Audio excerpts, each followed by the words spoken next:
Live your life within the moment, moment. And don't go wait until the morning, morning. You never know when it is over, over. All that I know is we'll get older, older. So let us dance this night away.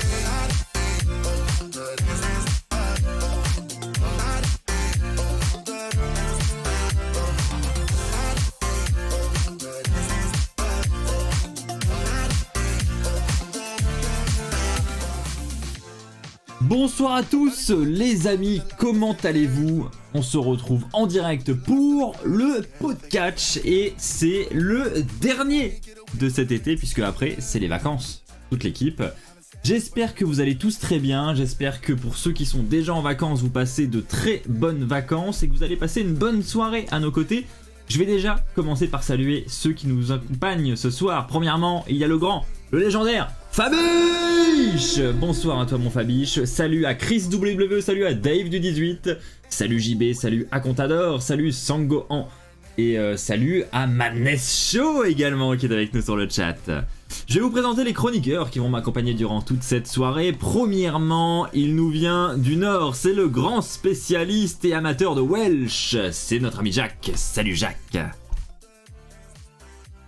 Salut Axel, salut les chroniqueurs, salut les nordistes, hein. Et oui, tout le monde aime le Welsh dans le Nord, excuse-moi, mais le Welsh c'est plus qu'une passion, quoi. C'est vraiment dans le sang, quoi. Alors on va commencer avec un grand débat pour ouvrir cette émission, si tu le veux bien Jacques, sur le chat. Est-ce qu'il y a des nordistes et si oui, aimez-vous le Welsh? La question est là et on remercie Steven KM7 qui vient de follow la chaîne. Merci beaucoup Steven.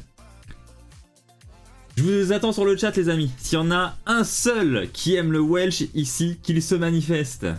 Et évidemment on ne veut pas le Madness Show, hein, je te vois venir Jacques. Hein. Avec nous également... Il y a Kiwi, on fait un duel entre chroniqueurs, celui qui finit le Welsh en premier. Si tu veux, si tu veux. Je suis certain de perdre, mais si tu veux. Avec nous également, il y aura Victor, un autre nordiste. Victor, que penses-tu du Welsh? Et oui, je te demande ça avant de te demander si tu vas bien. Alors le Welsh, je fais partie des gens qui pensent que c'est super bon, mais avec modération. Parce que franchement, si par exemple si tu vas au resto toutes les semaines et que t'en prends à chaque fois, bah il y a un moment t'en peux plus. Donc c'est très très bon, c'est excellent, on peut pas dire le contraire, sauf si on n'est pas du Nord, mais avec modération. Tellement. Ouais, bah toi même avec modération j'ai un peu de mal, hein, mais Fabiche qui nous dit oui, je suis d'Arras. Alors Fabiche, est-ce que tu aimes le Welsh? La question t'est posée. Et on a Lorraine qui nous dit oui j'aime le Welsh mais Lorraine ça compte pas, ça compte pas. Donc pour l'instant je vous quand même signale que personne ne s'est manifesté. Maintenant on va demander à un sudiste, un mi-sudiste hein, quand même, mais on va lui demander quand même, Hugo, que penses-tu du Welsh? Ah merci Hugo pour ta cam. Bah il doit manger un. Attends bah merde pourquoi? J'arrive. Il arrive. Alors, mais en tout cas le Welsh, j'en ai jamais goûté mais... ça peut être rigolo de goûter, de faire une compète. T'en as jamais goûté? Non. Ah ouais. Même quand t'es venu dans le Nord, t'avais pas goûté le Welsh? Non, qu'est-ce que j'avais mangé? T'avais pas pris une fois à Lille? Non, quand on a mangé sur la grande place à Lille, là, j'ai pas mangé des de moules. Welsh. Non, j'avais pris un hamburger, je crois. Mais, Avec la cervelle, là. et du sud... Chute Jacques. Et du sud du oui, mi-sud enfin, par rapport à vous mais du milieu quoi. coup ça. Et Fabius nous dit oui il aime le Welsh. On a Steven également qui défend ce plat typique du Nord. Et bah écoutez hein, je vous l'accorde et je réessayerai alors quand j'irai dans le Nord parce que peut-être que je suis tombé sur un pas terrible Welsh et peut-être que au final c'est peut-être pas mal. On fera notre compète avec Jacques.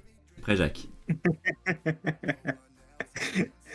Eh ben écoutez, on va changer un peu les habitudes cette semaine et on va commencer direct avec l'image de la semaine. Est-ce que Victor, tu es prêt? Bah t'aimes pas ça de me poser la question, tu peux lancer le générique tout de suite. Ah ouais, direct. Ah bah c'est parti, image de la semaine.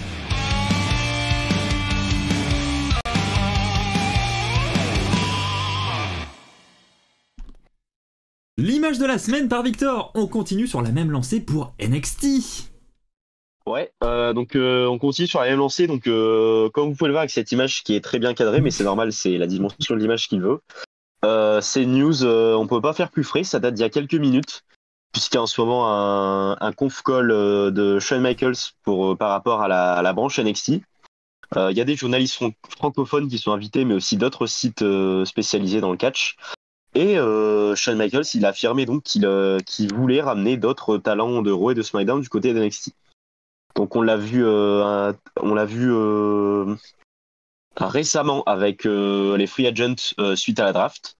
Donc Baron Corbin, Mustafa Ali, mais on l'a surtout vu très très récemment, surtout cette semaine et la semaine d'avant avec un certain Dominic Mysterio et le Judgment Day qui sont en train de faire très très forte impression déjà dans le main roster, mais aussi du côté d'NXT. Je sais que Jacques regarde NXT très assidûment chaque semaine, et peut-être qu'il va nous donner son avis sur ces superstars qui, entre guillemets, envahissent NXT, mais à vous de nous dire dans le chat, et ensuite à vous les chroniqueurs, si vous aimez le fait que ces superstars passent un petit coucou ou détiennent même des titres à NXT. Jacques, premièrement, j'aimerais te poser la question. Vu que t'es celui qui regarde le plus NXT, qu'est-ce que t'en penses? Déjà je voudrais faire un petit coup de gueule parce que cette semaine, normalement le jeudi matin, il y a l'épisode de NXT de mardi qui est disponible sur le network. Et cette semaine, depuis qu'ils ont fait leur mise à jour, l'épisode n'est toujours pas là. Donc je trouve que pour un service comme le network qui est là depuis quand même un petit moment, donc 2014-2015, voilà, ils font des mises à jour qui sont pas terribles pour l'instant. As-tu envoyé un mail à la direction? Ça, tu payes un forfait. Oui, non, mais je veux bien que tu fasses un petit mail, ouais, s'il te plaît. Ah oui, donc en plus, ça va de le faire, quoi.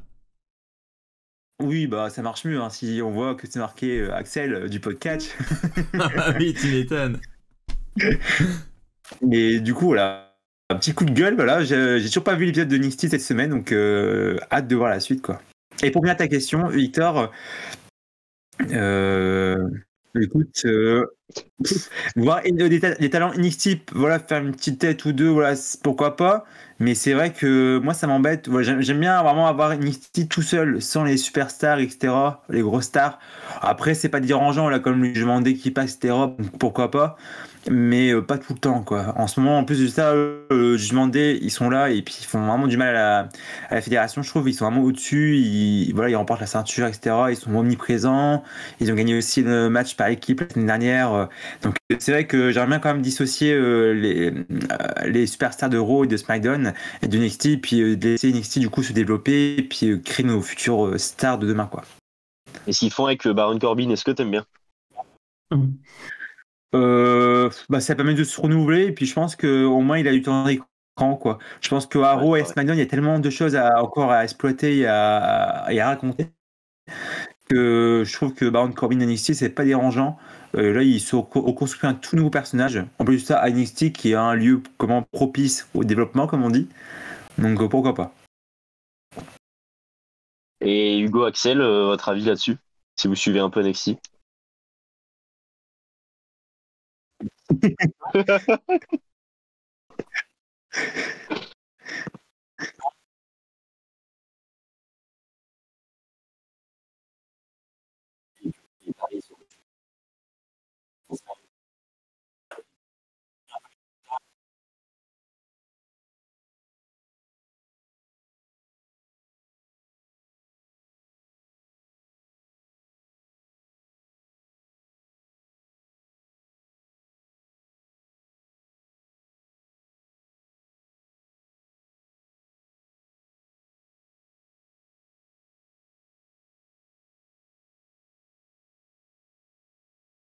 J'ai attrapé.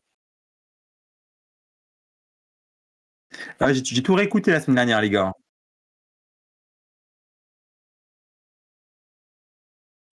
Ouais. Et merci Hugo, hein, merci aussi, merci.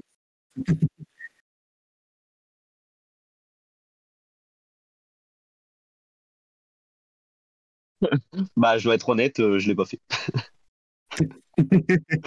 J'aurais pu faire une Jack et dire franchement, j'ai regardé la rediff cette semaine. J'aimerais revenir sur ce point-là parce qu'il y a une petite erreur. Non, je suis honnête, j'ai pas regardé la rediff. Alors que je parle sans son depuis tout à l'heure, hein, voilà, c'est. À nouveau, désolé les amis. Non, je... Parce qu'en fait, qu'est-ce que t'en penses pendant que je parle et que vous n'avez pas le son, amis auditeurs, Les chroniqueurs, eux, ont mon son en permanence, que mon micro soit coupé ou pas. Donc pour le coup, nous, on s'en rend pas compte quand mon micro est coupé. Donc je suis vraiment désolé. Ça fait 5 minutes que je parle dans le vide. Je disais donc, pour revenir sur le truc initial, c'est que je suis de loin NXT parce que je publie les résultats toutes les semaines sur WrestlingBet. Donc voilà, je suis tenu de me tenir informé un minimum. Maintenant, je regarde pas les shows et je disais que pour le Judgment Day perso, c'est un truc qui me plaît. Voilà, j'aime la manière dont ils rendent le clan dominant. Et puis voilà, je pense qu'ils ont voulu donner un titre à Dominique et ils se sont rendus compte que du côté du roster principal, c'était très compliqué de lui donner le titre intercontinental, par exemple, parce que c'est quand même Gunther en tête d'affiche. Et voilà, on a beau vouloir mettre Dominique en avant, le faire battre Gunther, tu fais pas ça du jour au lendemain non plus, quoi. Gunther qui a l'un des plus longs règnes, voire il s'approche même du plus long règne de l'histoire. Je sais pas quoi il va le passer d'ailleurs. Alors qu'on remercie Fabiche pour son sub offert. Merci beaucoup le Fab. Au sub offert à Maxime WWE. Merci Fabiche. Donc voilà, moi je trouve que le titre nord-américain c'est cool en vrai. Enfin, moi ça me fait plaisir. Et j'aimerais bien qu'ils aillent encore plus loin et que Finn Balor reparte avec le titre mondial. Voilà, je vais loin, je tease un peu pour tout à l'heure. Ça ferait plaisir, quoi. Hugo. Ouais, et bah t'as tout dit sur NXT. Après, c'est vrai que ça fait un moment qu'ils parlent du fait qu'ils veulent que NXT soit le troisième brand de la WWE sans pour autant être en développement, etc.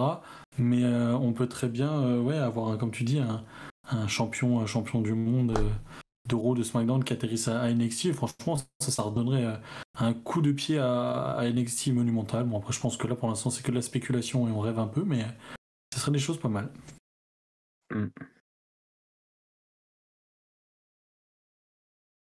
Puis au niveau des ratings, c'est bien aussi. Hein. Non, mais c'est vrai qu'au niveau des ratings, depuis que le Judgment Day, je crois, est passé à NXT, les audiences, ils ont augmenté, donc c'est bien. En vrai, c'est donnant-donnant, quoi. Les audiences sont là, et puis en même temps...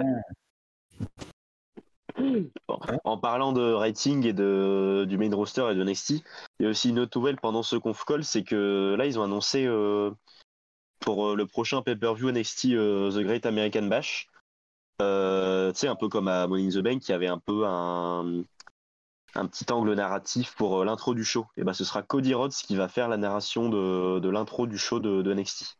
Donc en rapport avec Super, The Great American Bash et les Wargames. Voilà, c'était la petite info. Du coup, je propose de passer à l'image suivante. Donc, alors, le titre est mal choisi. non, Axel n'a pas fait ça. Mais non. Ah, c'est l'image de la semaine. Moi, je n'y suis pour rien. Alors, Victor, on t'écoute.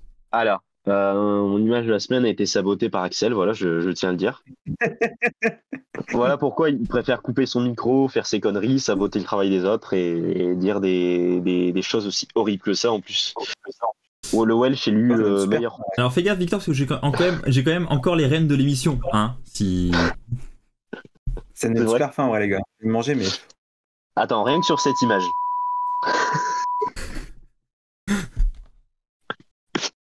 Déjà, rien que les frites en mode potato sur la droite, est-ce qu'elles te donnent pas envie? Alors, les frites, je te l'accorde.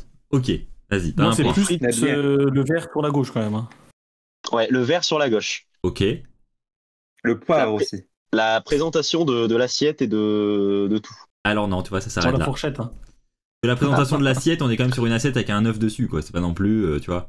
Bah, c'est un Welsh complet. Ouais. Complet avec l'œuf. Non, mais attends. Là, tu trempes tes potatoes dans la tartine et son cheddar, mais là, t'es au... Et vous imaginez vous rajouter ça avec de magnifiques escargots de Bourgogne. Ça peut être top, non? Alors là, c'est déjà mieux, en vrai. Ah, tu vois? Ah, les escargots de Bourgogne, oui, c'est 10 fois mieux que ça. Ouais. On sait quoi la spécialité en Normandie? La spécialité en Normandie, alors tu as les tripes à la mode de Caen. Ça donne envie, hein. Ça donne envie, hein. Tu as le merveilleux camembert. Et ça va. Qu'est-ce qu'on a d'autre en vrai, nous? En vrai, un petit dernier. Là, nous, on cherche pas, on a le Spécialité. Welsh, tu vois. Culinaire Normandie. La coquille Saint-Jacques, Ouais, ça, ok. la tarte T'as normande. partout. T'as partout, le coquille Saint-Jacques, c'est pas que Normandie. Bah, c'est vrai que c'est un peu partout. C'est comme Ouais, le mais vélo. c'est beaucoup en Normandie quand même. Les huîtres normandes, visiblement, alors ça je ne savais pas. Ah, les huîtres, c'est spécial. C'est spécial, ça je te l'accorde. La torgoule. La torgoule, vous connaissez la torgoule? C'est Vous ne quoi connaissez pas la torgoule? Fais-nous rêver avec une image. Alors. Je sais pas si je vais vous faire rêver du coup. Mais on va essayer. Alors, la Bon, c'est un podcast un torgoule. peu spécial, hein. C'est le pot de cuisine ce soir. C'est ça, clairement. Si vous n'avez pas mangé encore, bah. Dégustez. Ah, torgoule. Ouais. Attendez, je suis en train de Ça changer m'intrigue. l'image. Et en dessert, est-ce que t'as des. Ah, c'est un dessert justement la torgoule. Ah, En fait, c'est une tarte flambée, quoi. Non, pas du on tout. dirait une, En on fait, dirait une tarte au maroilles. c'est du Ouais, riz. Chez Marwell. C'est comme du riz au lait, mais un peu caramélisé, quoi, avec une petite croûte vraiment très bon et avec de la cannelle. Et c'est vraiment très très bon. Ok, Pour en ouais, ramener comme ça, ok. Ouais, bien sûr. En vrai, ouais, je vous ferai goûter ça, promis. Promis. Petite torgoule. On va donc tourner Allez, cette, goûte, fermez les cerveaux. Il y a un petite- cheesecake. un cheesecake. Ouais. Ah, t'as dit on dirait un cheesecake? Ouais. Pas du tout. Pour le coup, pas du tout. Hugo, Alors là, Hugo, tu ramènes les escargots? De quoi Escargot à la torgoule. Oh là là. Ramène les escargots. Je vous les ramène au nouvel an, les escargots, promis. Vas-y. Oh, teasing. on va Vivant. tourner cette page culinaire vers la vraie image de la semaine. Ouais, alors je pensais passer après Alors. Jacques, qui je pense l'a mis dans son image de la semaine, bien sûr. Faudra dire à Triple H qu'il ne parle pas du nez quand même. Hein. Ouais, après il y a beaucoup de mèmes avec Triple H et son nez. Mais un deuxième anniversaire pour Triple H. Ah ouais Jacques saura vous parler de son premier anniversaire. Mais ça fait maintenant 1 an que Triple H est au règne de la fédération, du moins au règne de la fédération, pardon, au niveau créatif. Et bah, il y a une émission qui se prépare sur Triple H, hein, les. La voix de l'émission.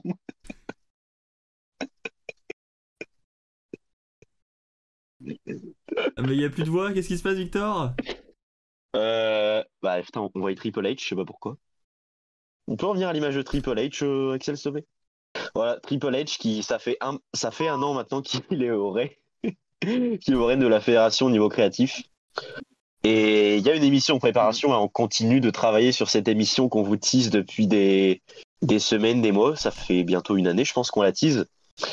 Triple H à la fédération, les tops, les flops. Et moi, j'aimerais savoir, pour vous, c'était quoi le meilleur pay-per-view sur l'ère Triple H, en enlevant bien sûr WrestleMania.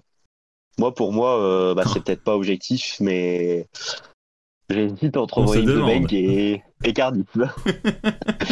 Mais en vrai, je pense que je dirais quand même Clash at the Castle, parce que la façon dont le main event a été géré, c'est vrai que sur le coup, on peut se dire, tain, Drew McIntyre, il a perdu, on est dégoûté. Mais c'est vrai que quand on se rend compte sur le long terme, bah, ça t'est quand même très très bien amené, et quand on voit où on est solo Sikoa aujourd'hui, c'est super. Donc bah, chaque chroniqueur, j'ai envie de vous demander un pay-per-view ou un show en particulier qui vous dit, bah voilà, là c'est le travail de Triple H et ça a été mené d'une main de maître. Jacques, peut-être en premier. Je sens que t'as une réponse. Moi, j'en ai pas spécialement en fait. C'est vrai que depuis qu'il a pris les rênes, bah, ça se passe plutôt bien. En tout cas, Raw passe plus vite pour moi, c'est mon avis, hein, mais je trouve que Raw passe plus vite qu'avant. Après, il gère aussi toujours bien la façon du booking par rapport à la Blue Line. C'est vrai qu'il est dans la continuité. Donc il suit ce qui a été créé avec Vince, donc c'est pas mal. C'est vrai que après j'ai peut-être un segment qui m'a marqué. Je pense que c'était comment dire, je sais pas, il y en a plusieurs, mais c'est surtout la Blue Line, quoi. Déjà le show à Montréal avec Sami Zayn et tout, c'était booké d'une façon où vraiment voilà, c'était vraiment bien booké. Même les weekly à SmackDown avec les segments avec la Bloodline et tout, c'est vraiment bien ficelé. Il y a un fil rouge. Des fois, il faisait des fils rouges aussi sur tout le long du show pour teaser le main event avec la Bloodline, avec le segment, la trahison, Sami Zayn. Enfin, voilà. Pour moi, j'ai passé de très bons moments avec Triple H et surtout avec les Bloodline. Donc, merci Hunter. J'ai envie de donner la main à Hugo.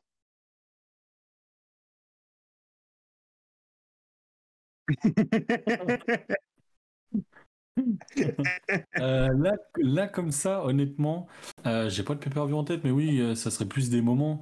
Ça serait plus des moments. Après, enfin.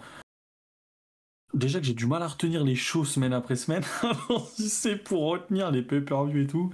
Mais non, mais comme tu disais, Solo Sikoa, ce qui a été fait avec lui, ça a été vraiment très bon. Mine de rien, le Jugement Day, si je dis pas de bêtises, ça a commencé sous l'ère Vince McMahon, non? Mais ça a été ensuite amené, et là ils en sont en un an, ce qu'ils ont fait, ça a été vraiment ça a vraiment été la plus grosse ascension qu'ils aient fait, et on a eu des très bonnes rivalités, et je pense que là, à l'heure actuelle, la WWE, ça fait très très longtemps qu'on n'a pas eu des matchs, on va le revoir après sur la carte de SummerSlam, mais des matchs où en fait il n'y a pas besoin d'un titre en jeu pour qu'on ait des bonnes rivalités. On était beaucoup trop habitués à, dès qu'il y avait une bonne rivalité, il fallait forcément qu'il y ait un titre en jeu, des choses comme ça. Là, on a des bonnes rivalités avec des titres et des bonnes rivalités sans des titres, et ça c'est une plutôt bonne chose, et je pense que ça c'est le coup de patte de Triple H qui fait que aujourd'hui on a ces grands matchs et une très très très très belle carte, notamment pour SummerSlam. Ouais, et après, pour revenir à l'information du Judgment Day, alors j'ai la date du 3 avril 2022, donc bien sûr c'était encore sous l'ère de Edge. Et voilà, du coup je voudrais passer la parole à Axel. Oui. Après, il a quand même formé, non, il a amélioré le Judgment Day, je pense, par ce booking, non? Ouais, franchement, quand tu vois le Judgment Day au début, tu te dis bon, une faction de plus, un peu dark.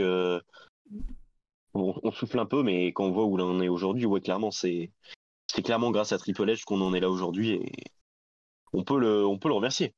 Du coup, Axel, un show, un moment, plusieurs shows. Clairement, pour moi, ça va être Money in the Bank. Money in the Bank, j'ai vraiment kiffé. Alors j'ai beaucoup aimé Clash of the Castle aussi. Après, je le trouve un peu en dessous quand même. Je suis d'accord avec toi sur la partie main event. Maintenant, je trouve que voilà, le main event de Money in the Bank, c'est aussi, mine de rien, un sacré moment d'histoire. Honnêtement, avant le show, jamais j'aurais cru à une victoire des Usos de la sorte, quoi. Donc j'ai clairement été surpris. J'ai trouvé que voilà, le match avait eu du mal à commencer, mais au final, sur l'entièreté du segment, c'était quand même un petit chef-d'œuvre, ce truc. Donc franchement, moi j'ai passé un très très bon moment, et c'est si tu enlèves WrestleMania, clairement, je mets Money in the Bank à la deuxième place. Très bien.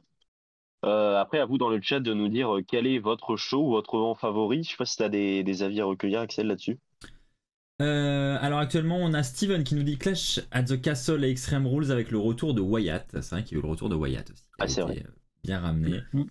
Et Fabi, je te dis, McIntyre, préparez-vous, c'est le futur champion intercontinental à SummerSlam. Donc ça, mon petit Fabi, on va en parler juste après. Et c'est tout concernant ta petite question, Victor. Très bien. Bah, du coup, on passe sur la jamais 203, parce que l'image du Welsh n'a jamais existé. On va aller du côté de Jacksonville, de l'AEW, et il y a eu un certain plan de caméra qui a fait énormément débat sur les réseaux sociaux. Booker la division féminine d'une meilleure façon. Franchement, le plan de caméra, je pense que le mec qui a zoomé là-dessus, je pense qu'il a Pôle emploi. Il y a moyen. Je pense. C'est vrai que ça fait beaucoup débat par rapport à leur temps d'antenne, par rapport au temps des matchs, peut-être à la qualité des matchs. Par exemple, je vais prendre un simple exemple. Il y a eu Taya Valkyrie contre Britt Baker. Et parce qu'il y a eu un spot de manqué, les gens sont sans pitié sur Internet à insulter les talents, à insulter AEW. C'est vrai que c'est un peu limite. Et moi, je sais que Axel et Hugo ne suivent très très peu AEW. Du coup, j'aurais posé la question à Jacques. Toi, comment tu le vois? Tu vois la division féminine d'AEW et du coup cette pancarte qui a fait extrêmement ouais, c'est ça. Non, mais ils veulent faire une émission tous les deux, on les laisse. Hein. Oui, position aussi. Alors, ça va. Bah, il me gêne, les gars. Bon, bah écoute, Victor, moi, bah, je trouve pas que ça mauvais. En vrai, on a connu Pierre, notamment à la WWE. C'est vrai que il y a des matchs où ils auraient pu faire mieux et créer de meilleures rivalités. Là, en ce moment, c'est un peu fouillis, ça s'écarte au niveau des rivalités. Ils ont mis la semaine dernière, ils ont mis Britt Baker. Ils l'ont lancé pour un match, je ne sais plus qui, vraiment pour avoir leur quota de matchs féminins dans la soirée. Donc c'était un match. Là, cette semaine, il y a eu le défi de Taya sur Britt. Ils ont fait leur match qui n'était pas trop mauvais, il était vraiment pas mal. Mais il n'y a eu qu'un match et je pense pas que ça va peut-être avancer sur une nouvelle rivalité, mais sans plus, il y a juste ça, quoi. Donc c'est vrai que sur 2 heures de show quasiment pour l'AEW, c'est vrai qu'un autre match féminin serait le bienvenu avec une bonne rivalité. C'est vrai qu'il y a le clan avec Rubiso, Page, etc. On ne sait pas où il en est. Et puis voilà, c'est tout. Après, t'as Anadje aussi, avec Jericho, tu la vois pas Kachino plus forcément. Enfin, il y a pas mal de talents qui sont pas mis en avant. Après, là, à Collision, ça se passe plutôt bien aussi. Donc je pense que là, comme ils ont lancé leur deuxième show, ils vont pouvoir peut-être mieux équilibrer leur division. Après, je sais aussi qu'ils font aussi des autres shows aussi le mardi, un truc comme ça là, où là t'as pas mal de talents qui sont mis en valeur, dont les catcheuses, mais je savais pas les voir. C'est les Dark, je sais plus quoi, non, c'est pas Elevation, un truc comme ça. Ouais, Élévation, ouais, c'est ça. Donc ça, t'as les shows comme ça où justement il y a pas mal de matchs féminins, plus que dans les shows weekly diffusés à la télé en direct. Donc voilà, pour moi c'est pas trop gênant pour l'instant, mais c'est vrai que je pense qu'avec Collision qui vient de démarrer là il y a quelques semaines, je pense qu'ils vont avoir plus de temps d'antenne et ils vont pouvoir nous mettre plus de matchs. Et sachant qu'il y a All In qui arrive bientôt, bah je pense qu'ils vont préparer le terrain pour nous sortir un très bon match en Angleterre. Et après, je trouve que forcément les gens sont très très durs, mais c'est vrai que par rapport au début de la fédération, il y a quand même énormément de progrès qui ont été faits, que ce soit par le recrutement de certains talents, mais aussi niveau de la qualité des matchs, même si c'est vrai que niveau durée, bah, il y a des choses à dire.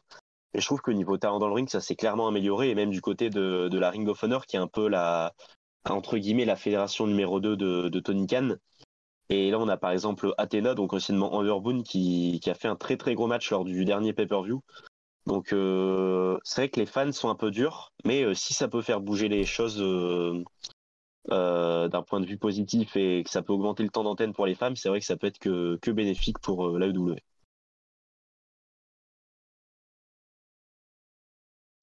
Laissez bouche bée. Alors, Axel Ego, si vous voulez participer à notre émission avec Jacques, c'est maintenant. On peut reprendre, c'est bon? Ouais, vous pouvez reprendre. Nous sommes les bienvenus? Ouais. Bon, maintenant, parlons de la Ring of Honor. Allez.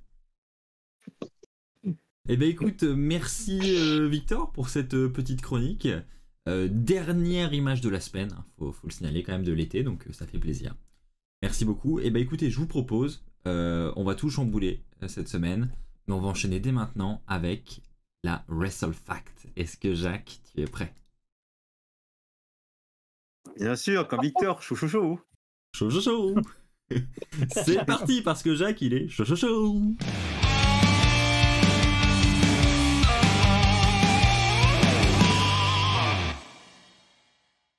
Il est chaud et on commence avec le 27 juillet 1969, un joyeux anniversaire Hunter.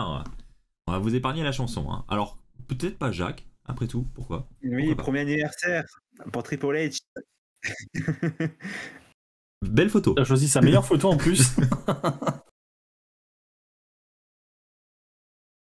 Il y a une info où genre on fait le roi du silence Bah, bon anniversaire à Hunter. Voilà. Est-ce que Non, vous mais attendez que Jacques chante? c'était Jacques surtout, ouais, je sais pas, j'attendais un truc Jacques là. Ah non, moi je comptais sur vous pour laisser un petit message. Donc si vous avez un petit message d'anniversaire à faire passer à Hunter, c'est le moment les gars, je vous laisse vous exprimer. Bah, je vous laisse commencer les gars, allez-y. Bah écoute, bon anniversaire à Triple H, et si tu pouvais offrir un voyage à SummerSlam à Hugo, parce que franchement ta collègue, ça a été un peu une Donc, bah voilà, si tu pouvais le dédommager, ce serait cool. Merci Victor. Merci de remettre le couteau dans la plaie. Ah non, mais faut dire les choses, quoi. Il y a un moment. De toute Ouais, façon, il grave, nous du coup, écoute, hein. Il Hunter, y a aucun doute là-dessus. Si jamais ouais, tu peux revoir avec ta collègue de BT Sport Angleterre et lui dire qu'elle prenne les résidents français aussi, on partirait tous les 4 là. Ouais. Qu'elle soit pas aussi Aigrie. anglophone. Et oui, grise. Et de mon C'est tout, c'est pas côté, le message d'anniversaire à passer. de mon côté, Hunter, je te dirais que si tu pouvais mettre un petit peu plus Dolph Ziggler en avant, bah ça ferait plaisir. Hein, mais quand même, bon anniversaire, voilà, tu mérites. Mais quand même, Ziggler. Ah ouais, bah si on est là-dessus, et du coup, Hunter aussi, si tu peux juste remettre un petit peu plus Natalia aussi sur les devants de la scène. Ah, Bah voilà, on se tâche anniversaire à Hunter. Allez. Allez. Alors ce soir, Oh, bon, j'ai hâte. vous doutez, hein. C'est la dernière de l'été et surtout il n'y aura pas avant SummerSlam. Bah, du coup, on va faire ce soir la spéciale SummerSlam, qui est le show le plus chaud de l'été. Oh. le plus chaud. Alors, SummerSlam 91. Pardon. Alors, l'événement de SummerSlam 1991. Donc ça s'est bien déroulé, mais en coulisses, il s'est passé autre chose. En effet, l'Ultimate Warrior a menacé les officiels de la WWE de ne pas se présenter à SummerSlam, car la WWE lui devait en fait une certaine somme d'argent. Du coup, il les a menacés de ne pas venir faire son match.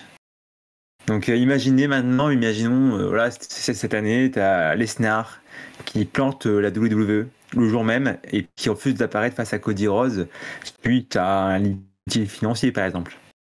Donc ce serait quand même énorme et voilà, ça s'est passé en 91 où là justement on a failli rater en tout cas le Warrior.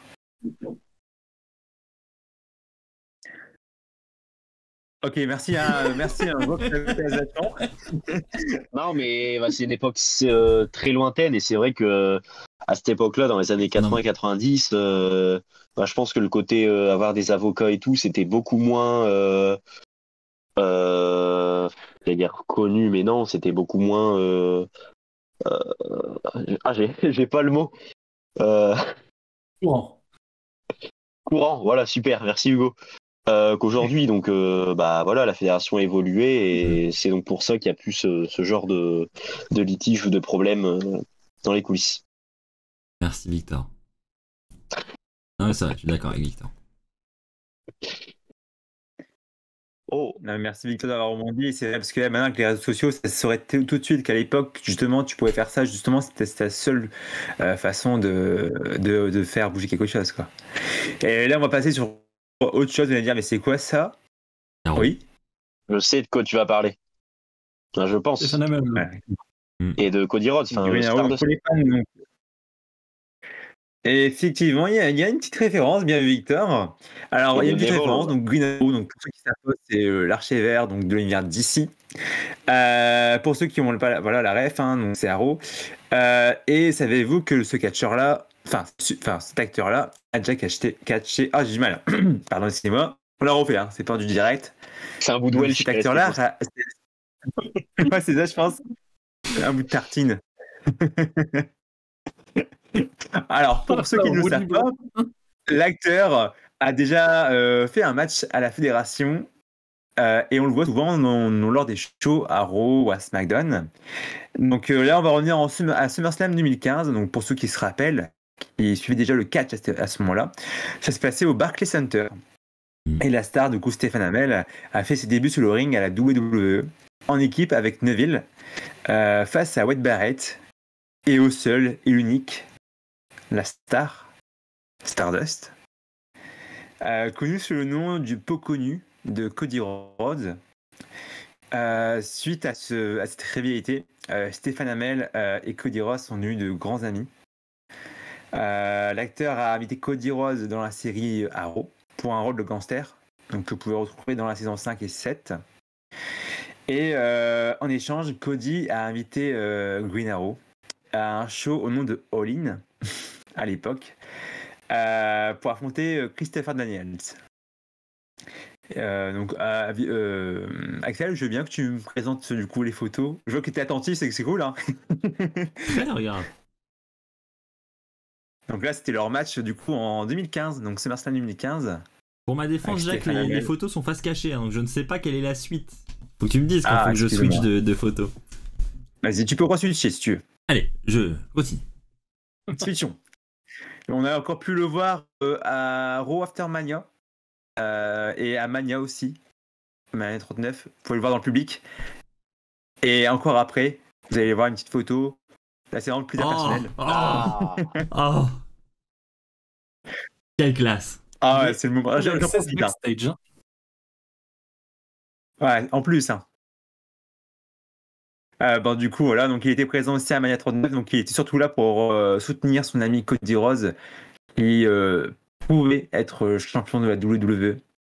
Donc voilà, donc c'était, on voit que depuis 2015, du coup, depuis cette rivalité, ils ont gardé ce lien d'amitié et c'est beau à voir, quoi. En tout cas, ça fait plaisir de voir ça et puis d'avoir un mec comme Stéphane Hamel qui est vraiment investi, qui est un fan de catch. Pour ceux qui savent pas, Stéphane Hamel aussi, c'est un gros fan de catch.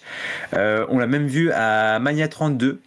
Au premier rang, puis quand Stone Cold il arrive avec les légendes, il crie, il a une bière à la main et puis il saute de joie. Enfin, voilà, ce gars-là en fait c'est un gros fan de catch et c'est vrai que c'est plaisant de le revoir tourner autour de la WWE parce que voilà, il est vraiment investi quand il catch et c'est plaisir. Et noter quand bref. même que ça fait partie des gens là qu'on a pu voir à SummerSlam où c'est vraiment les gars qui sont hyper humbles. Je me rappelle l'avoir aperçu, me dire ah oui ça c'est Stephen Amell. Bon après moi je suis pas plus fan que ça, je connais pas trop l'univers d'ici. Et c'est un mec en fait qui a pris vraiment le temps tranquillement des gens qui sont venus le voir, vraiment de prendre le temps de parler avec, de prendre des photos avec les gens et ça fait plaisir à voir. C'est vraiment des personnes, enfin ça a l'air d'être une personne très très humble. Voilà, c'était tout. C'est ça, merci Hugo. Non, en vrai, je suis d'accord avec toi. C'est totalement vrai ce que dit Hugo.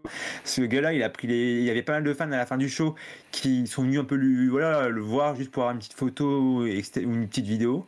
Et Stéphane Hamel, après le show, il a vraiment pris le temps avec tous les fans qui venaient vers lui. Il a vraiment pris le temps pour prendre des photos, etc. C'est vrai que voilà, il est venu en tant qu'invité peut-être, mais il est venu pour profiter du show et puis voilà, passer un bon moment. Et c'est vrai qu'il n'était pas obligé de faire un effort et puis il était pas là non plus pour ses films ou pour sa série, donc c'est vrai qu'il est venu vraiment de son plein gré pour le kiff et il a fait kiffer aussi ses fans, donc c'est cool quoi. Enfin bref, allez, on passe à la prochaine, à SummerSlam. Quelques stats en bref tout de suite. Record d'influence. Alors si je vous dis record d'influence, vous pensez à quoi? SummerSlam 92. 2000. Alors, Allez, mais Hugo, il est notre chaud, année. 2022. Allez. 92 à Wembley, non? désolé les gars, mais ouais, celui qui a trouvé c'est Victor. Victor, tu as raison. 92. C'est la petite photo juste après. S'il y a Dog quelques Breda. millimètres. C'est ça. Donc je vous dis le classement. Donc le top 3, j'ai mis simplement. Hein. Donc le premier, donc à Wembley Stadium, donc à Londres, il y avait 80 355 spectateurs. Ensuite, on arrive en 2021 au Allegia Stadium à Paradise, Nevada, où là on était à 51 326 spectateurs. Et le troisième top. Ouais, je vais vas-y, je vais trop loin attends, en fait. Là. Je pensais qu'il y avait des ouais, photos t'avances, pour illustrer tous les. Il a des spoils. Ah mais non, mais c'est pas ça non plus. Non, c'est pas. Non, vas-y, reviens, s'il te plaît. Et du coup, pour revenir pour le top 3, donc après 2021, donc on en revient à 1993. Et c'était au Palace of Auburn Hills, dans le Michigan. Et là, on était à 23 954 Michigan. spectateurs. Voilà, donc là c'est le top 3 de SummerSlam. Et la petite question aussi pour vous, donc amis du chat et amis chroniqueurs, c'est une petite question, donc c'est la photo juste après. Ah, là je peux Vous y avez, aller. vous avez pu peut-être réfléchir entre temps, comme Axel a spoil. Alors quels sont pour vous le top 3 des superstars ayant le plus de participation au show SummerSlam? Bah, moi, j'ai vu 2 noms sur 3 et moi, le troisième, je dirais Orton. Oh, c'est en lien là, la photo d'après? Je pense pas, moi. Si. Non. Moi, déjà, Malheureusement, je désolé, dirais mais non. Orton, déjà, Sainz. je pense. 4 Taker, mais. Alors, je vous laisse faire un top 3. Chacun, vous faites votre top 3 et puis je vous dis qui est le plus proche. Dans l'ordre ou pas? Ou 3 noms et on balance comme ça. Oui, essayez de faire quand même un petit classement du premier ou du troisième, Ok. quand même, si possible. Moi, je mettrais Orton, Bret Hart et Reigns. Ok. Intergénérationnel. Ok. Alors, premier, je mettrais Undertaker. Deuxième, je mettrais Randy Orton. Et troisième, Shawn Michaels. D'accord. Ensuite, Axel. Ah, je suis sûr qu'au final, il y a Rollins ou Cena dedans. Je vais dire Orton. Triple H. Et. On se gueule. Oh, je suis sûr, il y a un nom qu'on va pas voir venir, genre Kane, tu vois, un truc comme ça.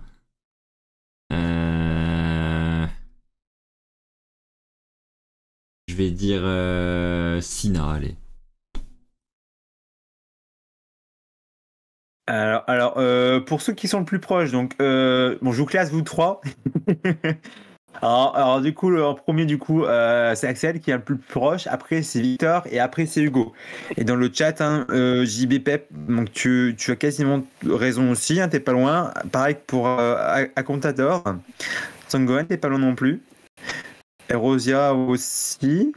Donc en fait, je vous fais le classement. Donc premier, avec le plus de participation, c'est Undertaker, avec 16 participations. Donc entre 92 et 2005, il est présent à chaque SummerSlam. Et ensuite, il est présent également au 2008 et au 2015, face à Lesnar. Ensuite, on a le deuxième, donc, qui est John Cena. Il a 14 participations. Présent en Et 2009 lui, aussi, c'est simple. Taker, hein. Taker, il fait son il est retour. arrivé à la fin du match. Ouais, et ouais. une participation à SummerSlam en vrai. Hein. Participation, ouais, je parle en match. Hein. Ah, en match, ok. Tout de suite, là. Ensuite, on a John Cena. Donc, lui qui a fait entre 2014 et 2017. Et ensuite, on a Triple H qui a fait, lui, en 95, 97 à 2000, 2002 à 2004, 2006 à 2009 et ensuite 2012. Et du coup, là, donc, le classement, c'est Taker, John Cena, Triple H. Donc c'est une stat comme ça, sympa à savoir. Comme quoi les trois ils sont plus vraiment actifs. Donc là je pense que leur quota est arrivé. Hein. À part John Cena, il peut encore faire des miracles, je pense. Bon, j'espère que vous avez bien mémorisé parce qu'à tout moment c'est une question dans qui veut gagner des millions. Oh. Ensuite, prochaine fact. Je peux y aller, c'est bon. J'ai le feu vert du chef. Ouais, tu peux. Alors, Lesnar, pilier de SummerSlam. Et oui, le plus grand nombre de mini-events a été fait par nul autre que Brock Lesnar. Donc, il en a fait 9. 9 Lesnar, donc 2002, 2012, 2014 à 2019. Et ensuite en 2022. 2014 à 2019, c'est lui? J'ai ça en stat, ouais. Ouais, il affronte des Triple H, il affronte des Cena. Et ensuite, Orton. on arrive à Cena Ouais. qui est juste derrière. Donc, Taker. donc voilà pourquoi la photo. Hein. Donc Cena, il en a fait 7. Donc 2006, 2007, 2010, 2011, 2013, 2014 et 2021. Face à Roman Reigns pour 2021. Ensuite, on a Taker. Donc 5 mini-events. Donc 94, 97 à 98. 2008 Okay. et 2015. Hogan avec 4 mini-events. 88, 89, 91, 2005. Triple H à 4 également. 99, 2000, 2003, 2012. Et ensuite Roman Reigns qui est pareil qu'Hogan et à Triple H. Donc lui, il a fait 2017, 2018, 2021, 2022. Et 2023. Et 2023, ouais. C'est vrai que du coup, Roman Reigns passe 3ème hein, du coup cette année. Hein. Ouais, c'est pas fait, hein, on sait pas si ça va être le main event. Alors je sens qu'ils vont mettre le match aussi Bailey, mais bon après je vous le dis pas. Hein. J'imagine. J'ai cru te dire, oh la gênance. Et là, on va parler du coup, pour rebondir du coup sur Roman Reigns, donc son match face à Jey Uso. Savez-vous que Jey est invaincu à SummerSlam avec 4 participations, 4 victoires du coup. Et ce qui a créé la surprise en devenant le prochain champion et détrôner le chef tribal. La réponse le 5 août, les amis. Et ce n'est pas le seul à être invaincu à SummerSlam. On a Hogan qui a 6 victoires. Ultimate Warrior avec 5 victoires. Charlotte Flair qui est également à 5. Jey Uso qu'on trouve là avec 4 victoires. Et avec 3 victoires et aucune défaite, on retrouve John Morrison. Et c'est vrai, j'ai encore une dernière fact, c'est vrai que j'ai pas marqué, mais elle devait être prévue pour le 3 août. Ah. Mais comme on sera en vacances, je pourrais pas la sortir, donc du coup j'en profite. Du bonus, c'est ça? C'est un petit bonus, c'est Oups. ça. Nouvelle émission. Trop parlé, c'est pour ça. Il y a un petit Non, c'est chrono. ça. On vous fait attendre 5 minutes avant d'avoir la réponse du bonus. Donc là, c'est passé du coup le 3 août, donc quand vous serez au 3 août, vous pourrez penser à cette fact-là. La blessure terrible. C'est ça, petite blessure. Donc SummerSlam a pris place au Continental Airlines Arena dans le New Jersey. On a pu voir dans le main event Bret the Hitman Hart battre The Undertaker pour le titre WWE. Mais un autre moment a marqué aussi les fans. Et ce soir-là, Owen Hart défendait son titre intercontinental contre un certain Stone Cold Steve Austin. Malheureusement, les choses ont pris une tournure assez dramatique, car en fin de match, suite à un pile driver de Owen sur Stone Cold se brisait la nuque. En fait, Owen Hart a pris trop bas Stone Cold, donc du coup, il avait vraiment sa nuque qui est retombée directement sur le sol, donc sur le ring, et ça lui brisa le cou. Donc dans la confusion, du coup, les deux hommes ont terminé le match avec un petit roll-up de Stone Cold sur Owen Hart, qui du coup Stone Cold est devenu champion intercontinental ce soir-là. Et Stone Cold a insisté pour sortir du ring sur ses deux jambes avec l'aide des arbitres, mais par la suite il a dû abandonner la ceinture. Et cette blessure du coup est revenue et la suite on la connaît. C'est quoi la suite? Je la connais pas. Tu la connais. Il a mangé un wedge et Il est reparti comme en 40. il est reparti comme un 40. Ok. Donc voilà, c'était la petite fact du 3 août que je sors aujourd'hui. En avance, en J'avais une exclusivité. petite question. Là, en ce moment, je suis en train un peu d'étudier, entre guillemets, la carrière d'une superstar en particulier. Et je voudrais savoir si vous vous rappelez qui est-ce qui a affronté Bret Hart à SummerSlam 95. Yokozuna. Franchement, si vous me le trouvez, celui-là, il paraît simple comme ça, mais tu te dis, ah ouais, il y a vraiment eu ce match une fois dans la vie. Bret Hart. Et une superstar atypique alors. Ouais, pour le coup, c'est vraiment typique, mais au final, tu te dis par la suite, à l'heure actuelle, c'est une légende de la fédération, mais à ce moment-là, c'était vraiment un personnage atypique. SummerSlam 95. Glenn Jacob, non?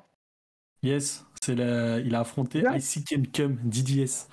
Donc l'ancien personnage Ah, c'est le Ken quand il dentiste. était personnage, le dentiste personnel de Jerry Lawler. En fait, il était en pleine rivalité Bret Hart avec Jerry Lawler.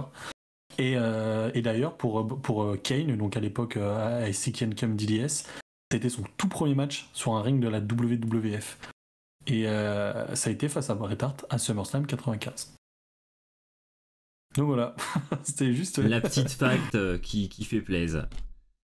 Ah, de ouf. Double dose de WrestleFact cette semaine. Ça, je sais pas vous, mais ça va c'est la nous fact manquer. dans la fact. Ça va nous manquer cette petite chronique WrestleFact là pendant 3 semaines. On a hâte de te retrouver, Jacques. Mais C'est surtout que chaque jeudi soir, on se dit vers 20h, 20h30, faut préparer l'émission et tout, et non, vacances. du coup, j'espère qu'on aura quand même quelques facts sur Twitter pendant les vacances.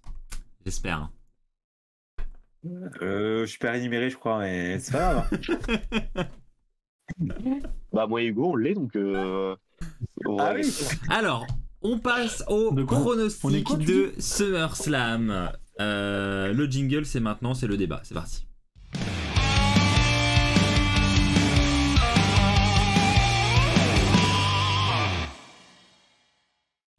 Oh, On le est donc podcast. parti Ah oui, pour oui. la preview de Nous sommes partis pour la preview de SummerSlam et on va commencer avec le premier match de la soirée qui sera un match d'une rivalité qui est toute fraîche entre Ricochet et Logan Paul. Hein. Ça a commencé du côté de Money in the Bank. Je vais donc vous demander votre pronostic concernant ce match, vos attentes, et on va commencer avec justement le roi de la WrestleFact, Jacques. Moi, je suis très hypé pour ce match. Je pense que voilà, c'est vrai que la rivalité elle est vraiment faite en 2-2, mais on s'en fout de ça. En vrai, le principal, c'est ce qu'on va avoir sur le ring. Et je pense qu'on va avoir vraiment des spots de malade avec Ricochet et Logan Paul. Et j'ai hâte de voir le match. Je pense que ça va être un match assez court, je pense, mais avec beaucoup de spots incroyables, quoi. Et par contre, je pense que pour la victoire, je pense vraiment sur une victoire de Logan Paul. Parce que là, je pense quand même qu'il a accumulé quand même pas mal de défaites, que ce soit Roman Reigns contre Rollins, il me semble. Je sais plus. Oui, Rollins, Mania. Donc pour moi, si jamais il enchaîne comme ça des défaites, c'est vrai qu'il sera plus crédible du tout, quoi. Si jamais il revient un coup, il n'aura pas d'argument, etc. Donc pour moi, je pense que c'est nécessaire pour Logan Paul de gagner. Donc pour moi, je mise sur lui et je pense que ça va être un match très court. Mais intense. Ah oui, court mais intense. Ok. Victor, est-ce que selon toi c'est court et intense? Non, je pense que ça va quand même durer un peu de temps parce que, étant donné qu'ils sont en train d'essayer de construire tant bien que mal la rivalité à Raw, je pense que ce sera pas un match qui dure 5 secondes déjà pour pas décrédibiliser l'un ou l'autre. Comme l'a dit Jack, c'est vrai qu'on va avoir des spots de fou furieux. On l'a déjà vu à Raw, Ricochet qui fait son flip par-dessus la troisième corde. Franchement, quand on voit la hauteur des cordes et la dimension d'un ring, enfin, c'était tout bête, mais il a fait, c'est un truc de malade. Il avait déjà fait du côté d'NXT. Pronostic, je pars aussi sur Logan Paul parce que déjà, c'est vrai que si durant l'ère Vince McMahon nous disait Ricochet il va avoir un match en 1v1 SummerSlam, personne n'y aurait cru. Et là, c'est vrai qu'il fait partie des grands gagnants de l'ère Triple H. Donc, ça fait extrêmement plaisir de voir Ricochet à ce niveau-là et d'avoir une si grosse affiche, un si gros match. Donc, je pense que ce sera pas suffisant pour Ricochet et que ce sera donc Logan Paul qui remporte le match. Et enfin Hugo, pardon. Je suis pas si sûr que Logan Paul remporte le match. Je pense que ça peut être un match comme l'a dit Jacques, un match qui va être vachement intéressant. J'ai hâte aussi de le voir. Et pourtant, c'est pas forcément deux superstars qui me font rêver sur un ring. J'aime beaucoup Ricochet, mais voilà, c'est pas quelqu'un qui va me faire rêver sur un ring. Et pourtant, j'ai envie de voir ce match. Je pense qu'on peut avoir de très bons spots et tout de même un bon match. Après, voilà, pour la victoire, je suis pas certain que ce soit forcément Logan Paul qui reparte vainqueur de ce match. C'est le genre de match qui est difficile à pronostiquer. Des fois, on a des matchs qui sont durs à pronostiquer pour des gros matchs. Là, on a un match de mid-card, disons, et c'est assez difficile à pronostiquer aussi. Mais après, voilà, je pense qu'une petite victoire pour Ricochet, ça pourrait lui faire le plus grand des biens. Eh ben, je suis d'accord avec Hugo, c'est pas non plus sur le papier un match qui m'attire plus que ça. Maintenant, au vu des performances athlétiques des deux catcheurs, je pense que ça va être un très bon match. Je mise pas non plus sur un match très long, mais je pense qu'il y aura au moins là une bonne quantité de spots assez incroyables entre les deux. On aura de la collision aérienne, ce genre de choses, et je pense que ça va être vraiment très sympa, et ça peut voler la vedette durant ce show, clairement. Donc moi je m'attends à un match assez quali. Après, le risque de ce genre de match, quand voilà ils sont dans des performances assez risquées comme ça multiplie le risque de botch. C'est peut-être ce qu'on peut craindre un peu dans ce match. Malheureusement, voilà, c'est tellement risqué les moves qu'ils peuvent produire que il y a plus de risques de se foirer. Mais voilà, on va pas leur jeter la pierre avant de voir le match, et j'attends de voir avec impatience. Et en ce qui concerne mon pronostic, je miserai quand même sur Logan Paul. Voilà, je trouve que faut pas qu'il enchaîne trop de défaites non plus. Et je me dis qu'une petite victoire quand même sur son contrat, je pense qu'il va l'avoir. Vous avez tous donné votre prono? J'ai pas fait gaffe. Oui. Hugo, t'as dit quoi en prono? J'ai pas entendu ton prono alors. Moi, c'est un peu indécis. Je sais pas quoi pronostiquer, mais je vais pronostiquer Ricochet. Allez. Ok, ça marche. Une autre rivalité qui est toute fraîche depuis Money in the Bank, on a pu assister à cette trahison en live sous nos yeux. C'est Shayna Baszler et Ronda Rousey. Alors elles ont le même maquillage, mais c'est pas pour autant que elles s'aiment mutuellement l'une et l'autre. Au contraire, ça s'est intensifié de semaine en semaine. Nous avons une Shayna Baszler qui s'en est pris violemment à Ronda Rousey à Money in the Bank, une rivalité qui continue verbalement de semaine en semaine du côté de Raw et qui va peut-être en venir aux mains la semaine prochaine pour le dernier Raw avant SummerSlam. Et quoi qu'il arrive, elles vont se rencontrer à SummerSlam. Votre pronostic pour ce match? Pour l'instant, on n'a pas de stipulation, mais j'ai l'impression, je sais pas ce que vous en pensez, qu'on nous tease quelque chose. Je sais pas pourquoi.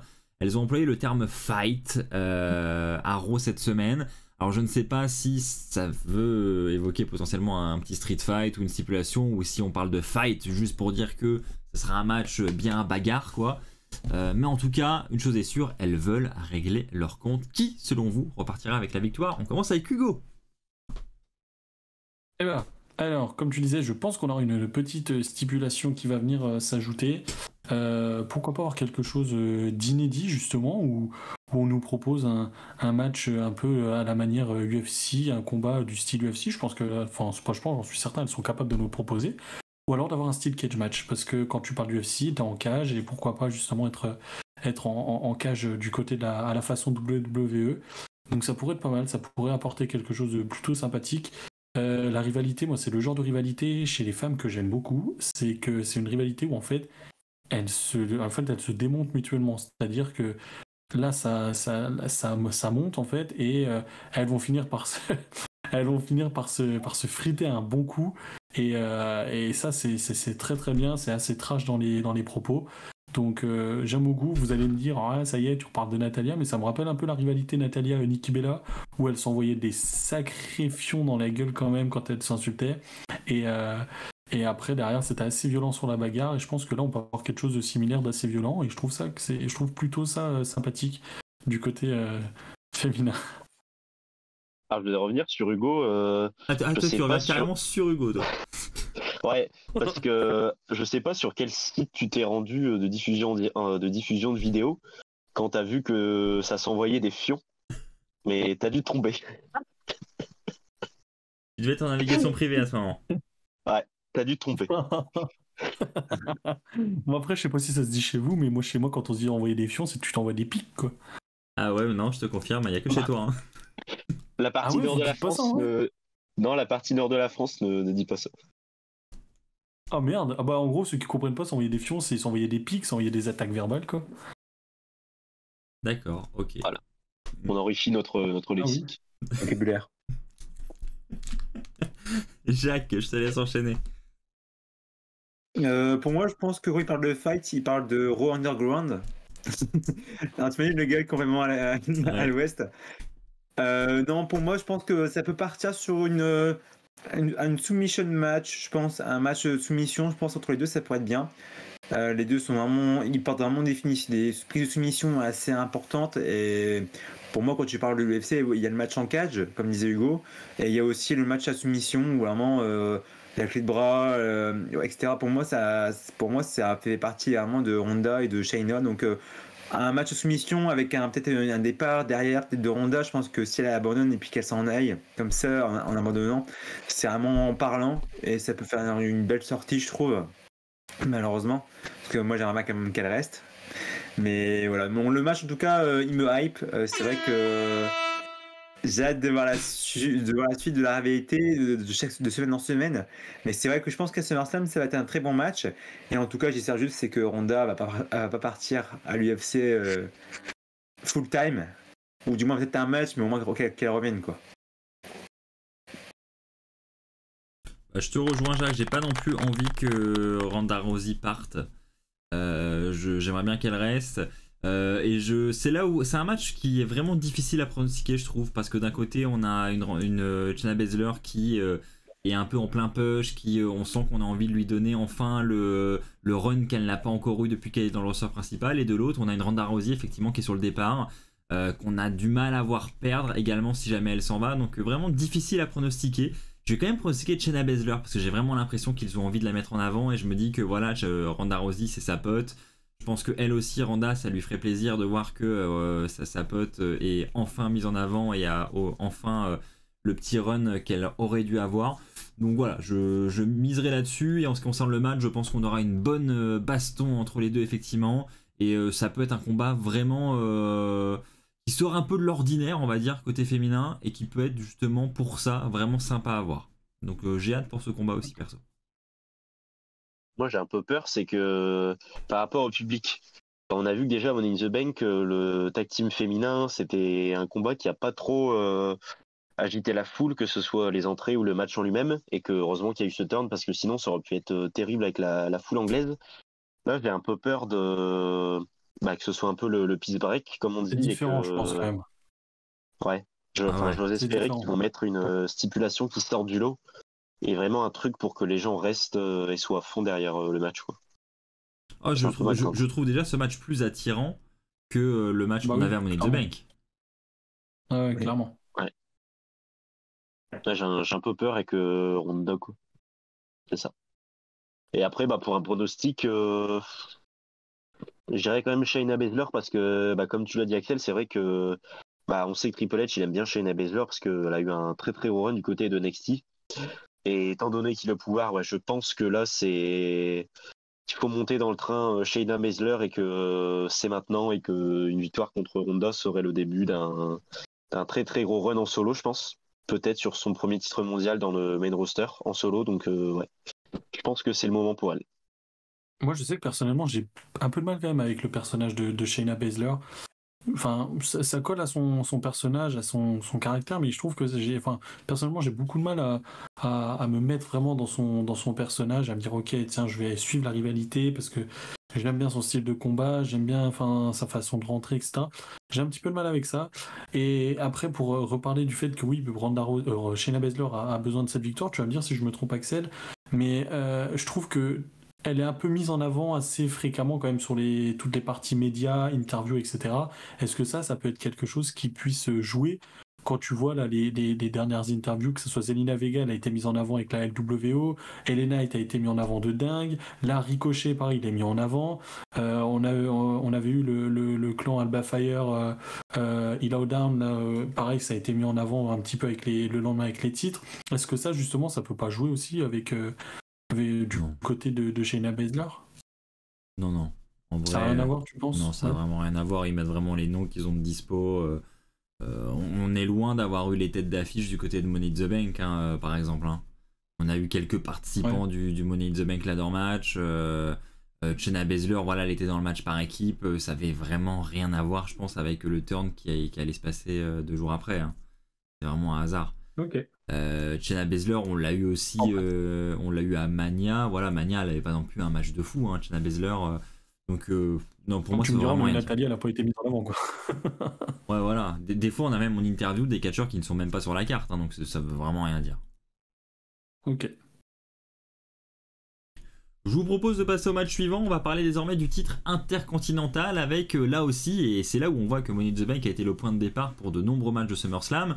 On a le retour surprise de Drew McIntyre à Money in the Bank qui vient aussitôt confronter Gunther et qui fait comprendre que maintenant ses intentions sont claires, c'est le titre intercontinental. Le match a donc été officialisé. Nous aurons Gunther qui s'approche, je sais plus à combien de jours il est là, mais il s'approche du record du Honky Tonk Man pour le titre intercontinental. Et c'est Drew McIntyre qui va tenter de le détrôner du côté de SummerSlam. Votre avis sur cette rivalité, votre pronostic? On va commencer cette fois-ci avec Victor. Ouais, tu me posais la question, tu nous posais la question de savoir quand est-ce que Gunther allait passer le record du Honky Tonk Man. J'ai la réponse. Ah, vas-y. Alors, j'ai trouvé un article de Sportspedia qui nous disait au mois de juin qu'il restait moins de 100 jours et que si Gunther détenait le titre jusqu'au 7 septembre 2023, il battrait le record du Honky Tonk Man. Ouais, c'est 453 le Honky Tonk Man et là il est à 411. Et le Macho Man est à 414. Non, alors déjà c'est Macho Man, s'il te plaît. Hein. Le Macho Man Randy Savage, oh yeah, est à 414. Pedro Morales 424. Et donc Gunther, il y est presque. Du coup, pour ce match, mon prono, j'adore McIntyre. Franchement, je suis un énorme fan de McIntyre. Mais ça a beau être SummerSlam, ça a beau être McIntyre. Non, Gunther, il faut marquer l'histoire. Et je pense qu'il ira battre ce record. Et sur le match, Gunther, un monsieur 5 étoiles. 5 étoiles.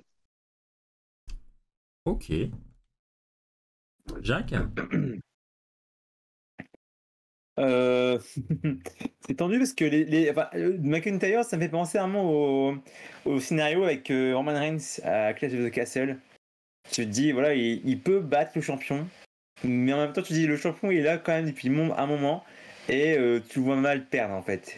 Et je sais pas, est-ce qu'ils vont avoir le culot, les officiels, à remettre une défaite sur le dos de McIntyre face à un champion qui est là depuis longtemps? Est-ce qu'ils vont refaire l'exploit? Je sais pas. Mais bon, je pense que Gunther va gagner le titre une nouvelle fois pour rebattre le record du Honky Tonk Man. Mais bon, Drew McIntyre, en vrai, il peut encore créer la surprise parce que c'est vrai que s'il y a un changement de titre à faire, je pense que ce serait peut-être plutôt Gunther ou Finn Balor, quoi. Mais ouais, pour moi, Gunther, il va gagner la ceinture, je pense. Hugo? Ouais, je suis du même avis que tout le monde. Je pense que Gunther va conserver son titre. On va avoir un très très très bon match. Mine de rien, ça fait un moment que ça soit Gunther, Sheamus, Drew McIntyre qui tournent tous autour du titre intercontinental.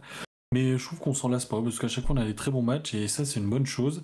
Donc ça c'est top. Et on remarquera quand même que ceux qui tournent autour du titre intercontinental sont irlandais, sont autrichiens, sont écossais. Donc ça c'est une très bonne chose aussi. Voilà, peut-être que c'est pas fait exprès, mais je trouve que c'est une petite symbolique, c'est plutôt sympa. Et voilà, donc non, je pense que Gunther va conserver son titre et qu'on aura un très très bon match là face à Drew McIntyre. Et ce qui était bien en plus avec Matt Riddle, qui lui n'est pas vraiment américain, puisque avec son hélicoptère il voyage un peu partout, donc avec ces différentes nationalités qu'il a en fonction de quel territoire il survole, ça renforce encore plus le côté intercontinental. Merci Victor pour cette intervention. Et je vais devoir enchaîner là-dessus. Je vous rejoins les amis. Alors pas sur le côté intercontinental de Matt Riddle, mais plus sur le côté match qui va être très intéressant à suivre.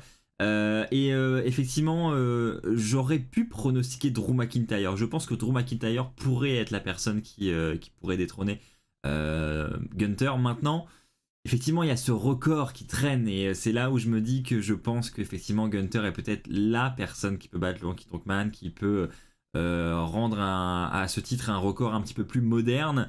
Donc j'y crois et je vais pronostiquer également Gunther. Mais là où je vous rejoins à 200%, c'est que je pense que le match sera rempli de suspense et je vois bien un petit Gunther se dégager d'un Claymore Kick par exemple. Ça m'étonnerait pas et ouais, je l'ai dit. Et je pense que la foule va être à fond derrière ce match. Et je me permets juste avant qu'on clôture sur ce match, est-ce que vous saviez que Gunther il a pas perdu un match depuis 5 jours après WrestleMania 38, donc à SmackDown? Ah oui. Ah ouais. Et du coup, c'est qui le dernier qui a pinfall? Voilà, fin de la fact. Je vais regarder. Ouais, merci. Non, mais c'était assez en vrai. Ouais. On va attendre. J'ai pas de musique. Je pense que tu peux le mettre en grand écran. Mets-le en grand écran aussi, tu sais qui. Avec la musique de suspense là. Ah putain, je l'ai pas. Oh, le stress de ouf. Mesdames et messieurs, dans un instant, Victor, ici présent, alors qu'il fait de recherches approfondies, son ami Google ou encore ChatGPT sont en train de l'aider à trouver quel est ce dernier homme qui a réalisé un pinfall sur notre ami Gunther. On dirait que Victor hésite. Est-ce que cet article est fiable? C'est la question qu'il semble se poser. Alors qu'il reste 58 secondes à la musique de suspense, je ne veux pas mettre de pression à Victor, mais tout de même, il va falloir accélérer le pas. Qui a bien pu battre Gunther pour la dernière fois? Cette voix. S'il te reste 10 secondes, Victor, en vrai, joue le tout avant ta mi-tour. Là, il se refait tout le bien de Je suis un petit peu un jour après Mania. hésitant sur la question. Il me reste 25 secondes pour trouver l'info. Et visiblement, Google ne va pas en mon sens ce soir. Voilà. Non, c'est pas ça. Ça non plus.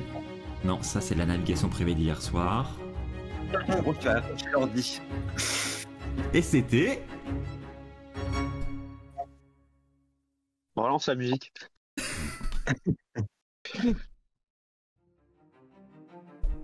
Mais qui a bien pu battre Gunter pour la dernière fois via un pinfall? Ah, on parle de Dragunov dans le chat. Est-ce que JB, ici présent, modérateur sur le chat, serait un petit peu plus rapide que Victor pour trouver l'info?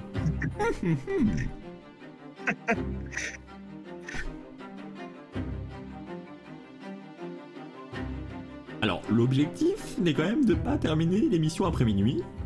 Ok. Ah Ah Attention. Bah en fait, je croyais qu'il avait perdu dans le main roster. Et il a jamais perdu dans le main roster. Et c'est bien Ilya Dragunov qui l'a battu pour prendre son titre. Merci. Merci à tous. Merci d'avoir suivi. Et le mec, il est invaincu dans le main roster. Je sais pas si on se rend compte du... Non, mais Je sais pas si on se rend compte de la dinguerie. Enfin, c'est incroyable. on parle de Roman Reigns qui a... Même si Roman Reigns qui a un règne de plus de 1000 jours, ils l'ont fait perdre à Money in the Bank. Mais Gunter, il a jamais perdu depuis ses débuts. Vous êtes Donc sûr si de vous cette pensez fact? qu'il va perdre contre Drew McIntyre, Ça me semble chaud quand même. Donc vraiment Gunter n'aurait jamais perdu dans le ressort principal. il a jamais perdu. Bah il a déjà perdu dans le roster principal, En équipe, mais pas depuis 2022 quoi.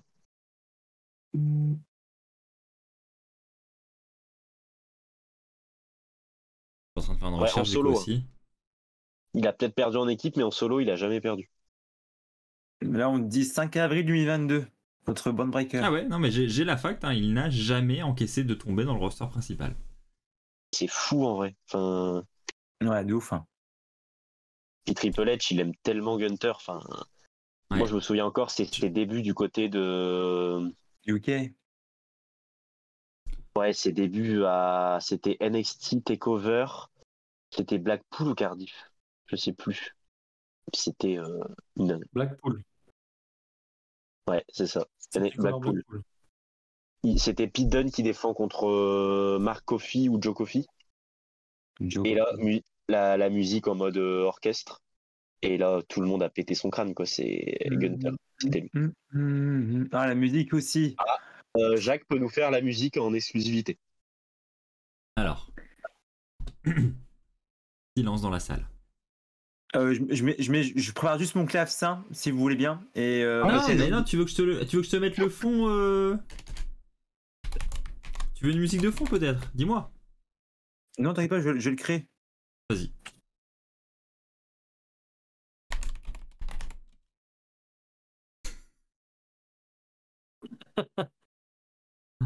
Oh là là, mon dieu.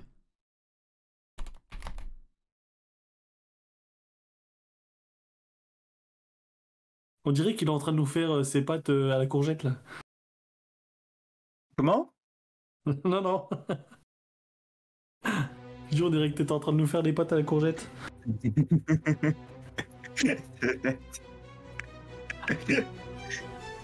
Ah là là.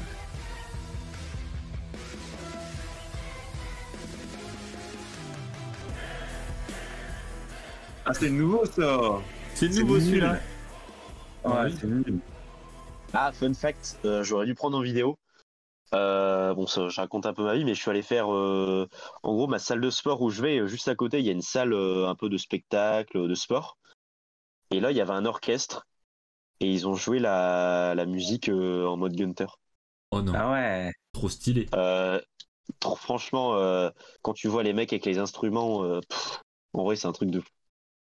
Voilà. T'as pu leur demander pour faire le thème de Bobby Roode aussi? En vrai, l'entrée de Gunter à chaque fois, c'est des frissons. Ah ouais, J'ai le d'ailleurs début, devant c'est un moi truc de malade. la vidéo des débuts de Gunter à SmackDown avec Imperium. Je vous propose qu'on l'écoute parce que je l'ai sous les yeux et ça va être un kiff. Et qu'on la voit aussi, non? Pas que tu te fasses striker pour la rediff. Hein. Ouais, fais gaffe à la. Bon, passons maintenant au triple straight match pour le titre féminin de la WWE. Asuka contre Charlotte contre Bianca. C'est une rivalité qui là aussi dure depuis, j'allais dire Londres, même ça a peut-être commencé un petit peu avant déjà. Mais en tout cas, ça fait plusieurs semaines où les trois mutuellement se cherchent un petit peu. Et ça va se régler dans le ring à SummerSlam. Et ce sera pour le titre de Asuka, titre qu'elle a récupéré dernièrement face à Bianca. Est-ce que selon vous, Charlotte peut à nouveau devenir championne à SummerSlam ? Est-ce que ce serait une bonne idée selon vous, pardon ? Victor dit non. Et écoute Victor, je te donne la parole en premier. Vas-y, ton prono pour ce match. Alors, dans un premier temps, je pense que le match, c'est trois des meilleures catcheuses qu'on a dans le roster féminin, quoi. Enfin, c'est un truc de malade. Sur l'issue du match, je ne vois pas Bianca Belair remporter le titre. Je ne vois pas Charlotte Flair remporter le titre. Je ne vois pas Asuka conserver. Je vois Io Sky encaisser sa mallette. Enfin, je vois du coup Asuka conserver et dans un second temps Io Sky intervenir bras dessus avec Bayley et Io Sky qui devient championne à SummerSlam. Ah ouais. Le cash-in. Est-ce qu'il y en a d'autres qui voient le cash-in à SummerSlam ? En fait, le problème maintenant, c'est qu'on va voir des cash-in partout, en fait. Là, on se dit, ça pourrait être le moment ouf pour le faire cash-in, mais après, plus tard dans la soirée, on va se dire, ça pourrait être un moment ouf que Damian Priest cash-in aussi. C'était tout l'intérêt, la surprise et le bon côté du cash-in. Après, en soi, oui, ça va être un très bon match. Je pense qu'Asuka va conserver aussi. Mais pour juste répondre à ta question, Axel, je pense pas qu'on ait Charlotte Flair. Tout bonnement parce que aujourd'hui c'est Triple H aux commandes, même si Triple H adore Charlotte Flair, c'est plus Vince McMahon. Ça fait un an que Triple H aux commandes, Charlotte a été championne combien de fois ? Une fois, simplement. Et ça, mine de rien, ça compte. Et on a en avant d'autres superstars. Sans pour autant enlever toute crédibilité à Charlotte Flair, hein, ce qui est une excellente superstar. Dans un ring, c'est pas le problème.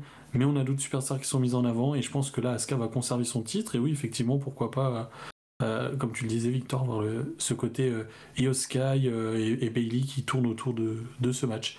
Qui, pour rappel, ça va marquer les 2 ans du clan, ce SummerSlam. C'est vrai.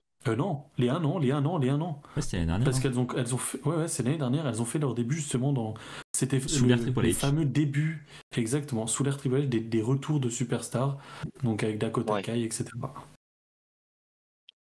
Jacques ? Je pense, moi perso, que Asuka va gagner la ceinture et Io Sky interviendra par la suite sur Asuka. Hors rivalité avec Bianca et Charlotte, je pense pour l'instant, je pense qu'il y a déjà pas mal d'adversaires pour Asuka. Je pense que Io Sky va arriver quand il y aura peut-être un mou dans la division de SmackDown, quand ce sera plus calme. Par exemple, après la rentrée vers septembre-octobre. Où là, ce serait un peu plus calme. Je pense qu'il y a moyen que Io Sky justement cache à ce moment-là et peut-être prépare les Survivors. Ce serait pas mal. Par exemple, imaginez Io Sky championne qui affronte Rhea Ripley par exemple pour Survivor Series. Donc ça peut être pas mal à faire. Donc et puis dans le chat, j'ai vu là Sangohan qui dit que il a peur d'un cash-in de Io Sky qui est raté à cause d'une trahison de Bayley. Ça peut être aussi le cas, hein. C'est vrai que Bayley peut intervenir et empêcher Io de l'emporter, ce qui conduirait du coup à une réalité et une destruction de Damage Control. Et je rappelle que jusqu'à maintenant, aucun cash féminin n'a été raté depuis l'existence de la mallette en 2018. Non, c'est avant ça. 2000 combien la mallette ? 2016 2018, non ? Si, 2016, parce que il y avait c'est après James Mania Ellsworth 33, je crois. déjà. Ouais, c'est après Mania 33, il me semble. 2017. 2018, c'est le Rumble, je crois. Féminin. Ouais. Donc c'est combien, Victor, tu as dit ? 2017. 2017. Carmella championne. Ouais, c'est ça. James Ellsworth, qui est premier Mrs. Money in the Bank. Et le premier et il y a cash le en rematch 2018, à SmackDown. en fait. Non, c'est pas. Ils ont vraiment fait James Ellsworth premier. Mais C'est lui qui a eu la mallette, quoi. Ah putain, je pensais qu'ils avaient fait déjà un premier match où ça s'était bien passé, quoi. Comment rendre des débuts de match historiques, quoi. Un truc de fou. C'est clair. Et à cacher, Carmella sur Charlotte, Charlotte. grâce aux Iconics. Ouais, et ça, c'était très Exactement. mémorable aussi, ça. Oui. Vous voulez le caser. Les débuts des Iconics, donc oui. De mon côté, concernant ce match, c'est l'un des matchs que j'attends le plus de la soirée. Je pense que ce sera un très très bon match. On a, je pense, les 3 catcheuses les plus talentueuses actuellement à la WWE. Même s'il y en a d'autres évidemment, mais on a en tout cas 3 des plus talentueuses, ça c'est sûr. Je pense qu'il y a quand même du suspense dans ce match, même si je vois bien Asuka conserver. Ça va être mon prono quand même. Je vais dire Asuka. Mais quoi qu'il arrive, je suis persuadé qu'on aura un match d'une qualité assez exceptionnelle. Il y a effectivement le facteur Io Sky, donc même si elle encaisse pas à SummerSlam, je pense qu'elle viendra faire un petit tour. Mais j'y crois pas non plus au cash, moi, je pense pas. Je pense qu'ils vont faire attendre un petit peu. Je continue à penser que le cash de Io Sky, perso, sera un cash raté. Mais on verra. Ah ouais. Bah, je pense que ça serait... J'aime bien l'idée de Sangohan sur le chat et je pense que ça peut être... plutôt une rivalité Io Sky Bailey qui aboutirait suite à justement un petit coup dans le dos de Bailey au moment d'un cash. J'ai toujours du mal à voir Io Sky championne, hein, honnêtement. Ouais, je suis exactement comme toi. C'est ce qu'on disait la semaine d'avant, c'est qu'en fait le problème d'Io Sky, c'est son micro en fait. C'est le terrible défaut qu'a la WWE avec les superstars asiatiques, c'est qu'en fait il les flingue au micro en fait. J'ai l'impression que ce soit Asuka, Shinsuke Nakamura, vous prenez Io Sky, mais même à l'époque, hein, vous preniez des Funaki, des Yoshitatsu et tout, mais ils avaient aucun micro les mecs. Et c'est dommage, et ça peut tuer des personnages. Après, on dit ça, actuellement Asuka est championne. Hein.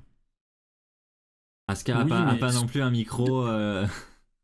Oui, non, mais bien sûr, mais dans le sens où c'est difficile de produire des règnes historiques et marquants. Enfin, là, je pense qu'on peut reprendre les règnes récents de champions du monde de superstars asiatiques, et malheureusement, il n'y en a pas un en particulier où on se dit, putain, ça, c'est un super règne. Parce que un bon règne, c'est. Un bon règne, c'est fait de micro et de in-ring, c'est super important.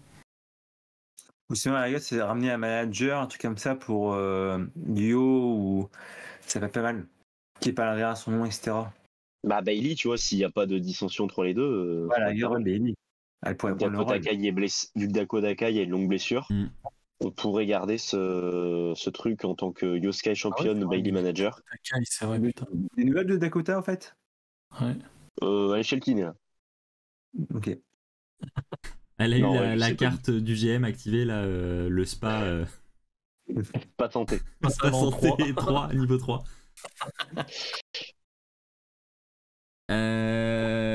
Bah écoutez, avez-vous d'autres choses à ajouter sur ce match ? Non. Et bah nous passons au match pour le championnat poids lourd, avec un match entre Finn Balor et Seth Rollins, revanche de Money in the Bank. La rivalité continue, le Judgment Day veut monter en intensité et ajouter un nouveau titre au palmarès du clan, alors que nous avons Dominic Mysterio, champion nord-américain, et que nous avons Rhea Ripley, championne du monde féminine. Et ben Finn Balor, lui, veut ramener le titre mondial. Va-t-il y parvenir selon vous ? On va commencer avec Hugo. Non, il n'y parviendra pas pour la simple et bonne raison que Dominic Mysterio est devenu champion nord-américain. Dominic Mysterio n'aurait pas été champion américain, je vous aurais dit oui, Finn Balor a toutes ses chances. Là, je trouve que si d'un seul coup il rajoute encore un titre mondial au Judgment Day, ça ferait beaucoup trop et ça flinguerait un petit peu le truc. Donc rien que pour cette raison-là, pour moi, Finn Balor ne gagnera pas le titre. Et ça va continuer à apporter un petit peu de tension, du moins ça va faire renaître des tensions entre Damien Priest et Finn Balor, et ça va être hyper intéressant à suivre, avec d'un côté les deux champions, puis de l'autre le gars qui peut devenir champion à n'importe quel moment et le gars qui a perdu 2 fois pour la chance pour le titre. Donc je pense qu'on aura encore un très bon match. Damien Priest qui va rôder autour du ring, et malheureusement Finn Balor ne remportera pas le titre. Jacques ? Moi je pense vraiment, vraiment c'est vraiment l'inverse de Hugo, mais pour moi c'est Finn Balor qui va l'emporter. J'ai envie d'y croire, de savoir que tous les membres en fait ont quelque chose. Je vois pas pourquoi Damien Priest a la mallette et Rhea une ceinture et Dominique une ceinture, et pas Finn Balor justement qui est un peu le chef. du clan. Donc pour moi, je trouve ça logique en fait, et je trouve ça aussi plus marquant encore de savoir. Ça fait penser un peu à Evolution à l'époque où ils ont tous un truc. Donc pour moi, je pense que si jamais tu veux rivaliser avec la hauteur de la Blue Line, etc., en tant que que groupe imposant, etc., Faction. et qui une faction, c'est ça. Bah, il faut que une ceinture à tous, ça serait magnifique. Et en plus de ça, Finn Balor qui a la ceinture, ça va tellement créer de quiproquos, de vices en fait au niveau de Damien Priest, qui sera toujours là en fait pas loin. Et Finn Balor qui a toujours un regard derrière lui sur Damien Priest et tout. Enfin, et puis il peut perdre aussi Finn Balor son titre dans 2-3 mois à cause de Damien Priest justement qui va intervenir, ou qui on peut créer vraiment pas mal de scénarios comme ça et d'une dissension jusque la fin du Judgment Day. Donc je pense que pour moi, Finn Balor doit gagner là. Je vois mal Finn Balor avoir encore un autre match en septembre pour le titre. Je pense que là vraiment c'est la dernière entre les deux. Et actuellement je vois personne d'autre aussi dans le roster qui peut affronter Rollins si jamais il garde la ceinture pour le prochain pay-per-view. Donc pour moi je vois vraiment Finn Balor l'emporter.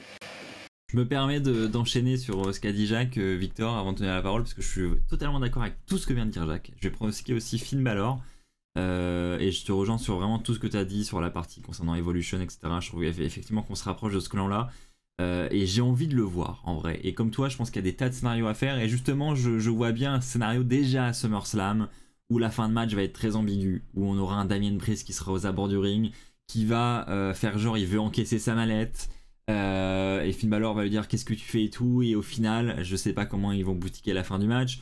Mais je pense que Damien Priest va avoir filé un coup de main à Finn Balor, va l'avoir aidé à mettre Rollins KO. Mais qu'au final c'est Finn Balor qui va faire le tombé, qui va repartir champion. Et voilà, encore une fois, je pense qu'à SummerSlam on va nous mettre le doute sur une possible trahison entre Damien Priest et Finn Balor, mais je pense que cette trahison ne va pas encore arriver. Et c'est là où ça va devenir très intéressant, c'est que voilà, on va avoir peur pour ce clan durant tous les prochains mois qui arrivent, mais je pense qu'au contraire ils vont faire durer le truc, et c'est ça qui est cool. J'espère en tout cas. Avant que Victor il parle, je voulais rajouter un petit truc. Moi j'ai un petit scénario en tête, hein, je sais pas pourquoi, mais je pense qu'il y a moyen que par exemple dans le match il y a l'arbitre soit KO. Là t'as Damien Priest qui a assomme Rollins, donc Rollins qui est KO, Finn Balor qui est déjà KO. Et là Damien Priest veut encaisser sa mallette. Et là du coup il dit c'est le moment. Et là t'as Dominique qui arrive et qui empêche Damien Priest en disant non, je ne catch pas, c'est le match de Finn. Et là du coup Damien Priest est vraiment tiraillé en disant est-ce que je le cache maintenant ou pas, est-ce que voilà je peux être champion. Et Dominique du coup tous des Damien Priest, voilà, il y a un truc comme ça, et c'est Finn Balor en fait qui continue et qui remporte le match. Voilà. Moi c'est un beau scénario en vrai, hein. En vrai j'aime bien. Non mais quoi qu'il arrive, on voit qu'il y a beaucoup d'intrigues autour du match, et je pense que c'est ce qui va le rendre qualitatif et ce qui va amener le suspense jusqu'à la fin, jusqu'au tombé final. Alors, pour l'instant, on est à 2-1 contre Hugo avec une victoire de Balor. Victor, vas-tu équilibrer la balance? Alors, je suis d'accord avec les arguments qui ont été dits d'un côté. Et moi, j'ai un argument supplémentaire. Le Hurt Business, quand il y a eu le Hurt Business, donc un clan, Bobby Lashley était champion du monde, Cedric Alexander et Shelton étaient champions par équipe, donc tout le monde avait les ceintures. La Blue Line, tout le monde avait des ceintures. Et je peux vous dire que le Judgment Day ne va pas déroger à la règle. Enfin là, ce ne sera pas des ceintures, mais ce sera des achievements, des récompenses. Donc Damien Priest aura le Money in the Bank. Mami sera la championne du monde féminine. C'est quoi là? Oula. Dominic Mysterio, le champion nord-américain. Et Finn Balor va donc remporter son deuxième titre mondial, à savoir le titre World Heavyweight face à Seth Rollins à SummerSlam. Et en pareil, plus, il y a je vois une histoire. fin de match complètement folle. On l'a pas évoqué, mais c'est la suite de l'histoire de ce fameux SummerSlam 2016 où il s'était blessé. Donc ça peut être aussi un beau petit durer clin la d'œil. rivalité. On aura ce fameux spot avec la rambarde, le dropkick avec les épaules. Et ouais, une fin de match complètement folle. Je pense pas que ce sera le main event du coup parce qu'on en parlera après du main event, mais je vois Finn Balor, la consécration du Judgment Day, une célébration tous ensemble, malgré une fin de match qui sera, comme on l'a dit, ambiguë. Bon, et en tout cas, Du coup, vas-y, Jacques. pour vous, petite question, les gars. Démon ou pas démon? Non, Pas des non, mots. Je pense pas, non. ça Justement, sert à rien. pour faire le petit, ouais. Il en a pas besoin surtout. Ouais, avec le Judgment Day, il en a pas besoin, je pense. Ou un démon genre en mode violet, quoi, tu sais, tout violet au lieu du rouge et du blanc et du noir. Pour être Après, une il a variante. fait un Mania 39. Ouais, c'est vrai. Je me rappelle plus. C'est vrai qu'en étant sur place, on voit un peu mieux. Donc, ouais. Ah oui, avec les fumigènes. Oui. Les fumigènes Ouais. violets, là. Ouais. Bah, tu nous montrais un fumigène, là, il y a très peu de temps, Jacques.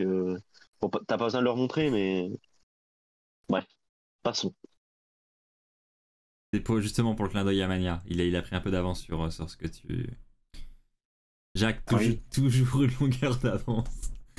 Nous allons enchaîner avec le match suivant. Nous allons parler de Brock Lesnar contre Cody Rhodes. Une rivalité qui dure depuis là aussi très longtemps et qui devrait, je pense, s'achever du côté de SummerSlam. On attend une stipulation. Pour l'instant, c'est quoi la stipulation? Ils appellent ça un rubber match, je crois, si je me trompe pas. Rubber match, ça veut dire que c'est le match final. couperé, quoi. Ouais. C'est le match qui termine une rivalité, effectivement. Donc au final, c'est pas une stipulation, c'est juste un intitulé de match, mais qui ne change en rien les règles du match. On est donc sur un match simple pour le moment. Je doute qu'une stipulation soit ajoutée à une semaine du show maintenant. Je suis surpris parce qu'on nous parle de cette stipulation dans les news depuis je sais pas combien de temps, depuis des semaines et des semaines. Mois. Ouais, voire des mois. Et au final, on arrive le jour du show, on n'a toujours pas de stipu. Donc là, ça va clairement être à Raw la semaine prochaine ou rien. Et je pense que pour promouvoir le match, il l'aurait annoncé déjà à l'avance là, donc je pense qu'on n'aura rien au final. Je sais pas ce que vous en pensez, vous allez nous le dire dans quelques instants. Quel est votre prono pour ce match? Est-ce que Cody Rhodes va finish the story avec Brock Lesnar? Hugo. Et bah, je pense que Cody Rhodes, oui, va enfin remporter un match face à Brock Lesnar. On en parlait la semaine dernière. Et je pense que oui, Cody Rhodes a vraiment besoin de cette victoire parce qu'au final, il est arrivé avec je finish ma story contre Roman Reigns et au final, il l'a pas terminé. Après, ça s'est enchaîné avec Lesnar où Lesnar, il l'a vraiment mis à mal. Et je pense que justement, une victoire de Cody Rhodes sur Brock Lesnar, enfin, ça peut être que bénéfique pour Cody Rhodes et en aucun cas, ça serait négatif sur Lesnar. Donc oui, pour moi, ça serait vraiment une victoire de Cody Rhodes. Jacques. Je suis d'accord avec toi. Je suis d'accord avec toi et pour moi, Cody Rhodes a vraiment besoin de cette victoire. Brock Lesnar, je pense que voilà, vu son statut et voilà, avec tous les main events qu'il a fait, tous les titres qu'il a remportés ces dernières années, c'est pas avec une défaite là qui va le mettre vraiment mal. Cody Rhodes, lui, par contre, c'est quand même la star de la fédération qui devait battre Roman Reigns, qui encore, je pense qu'il a encore l'aura et le charisme pour encore le battre. Donc justement, si jamais on galère tellement actuellement à avoir un adversaire à la hauteur de Roman Reigns, si jamais justement tu l'as et tu le fais perdre autant là, bah Mania prochain, il sera pas crédible quoi. Donc pour moi, il faut toujours le garder aussi fort et aussi haut dans la carte. Et pour moi, il faut juste se préparer pour Mania 40. Et dans ce cas-là, ça passe par une victoire absolument là à SummerSlam. Je suis d'accord avec toi. Je vais pas être original. Hein. Par contre, l'overlay en bas est faux, Axel.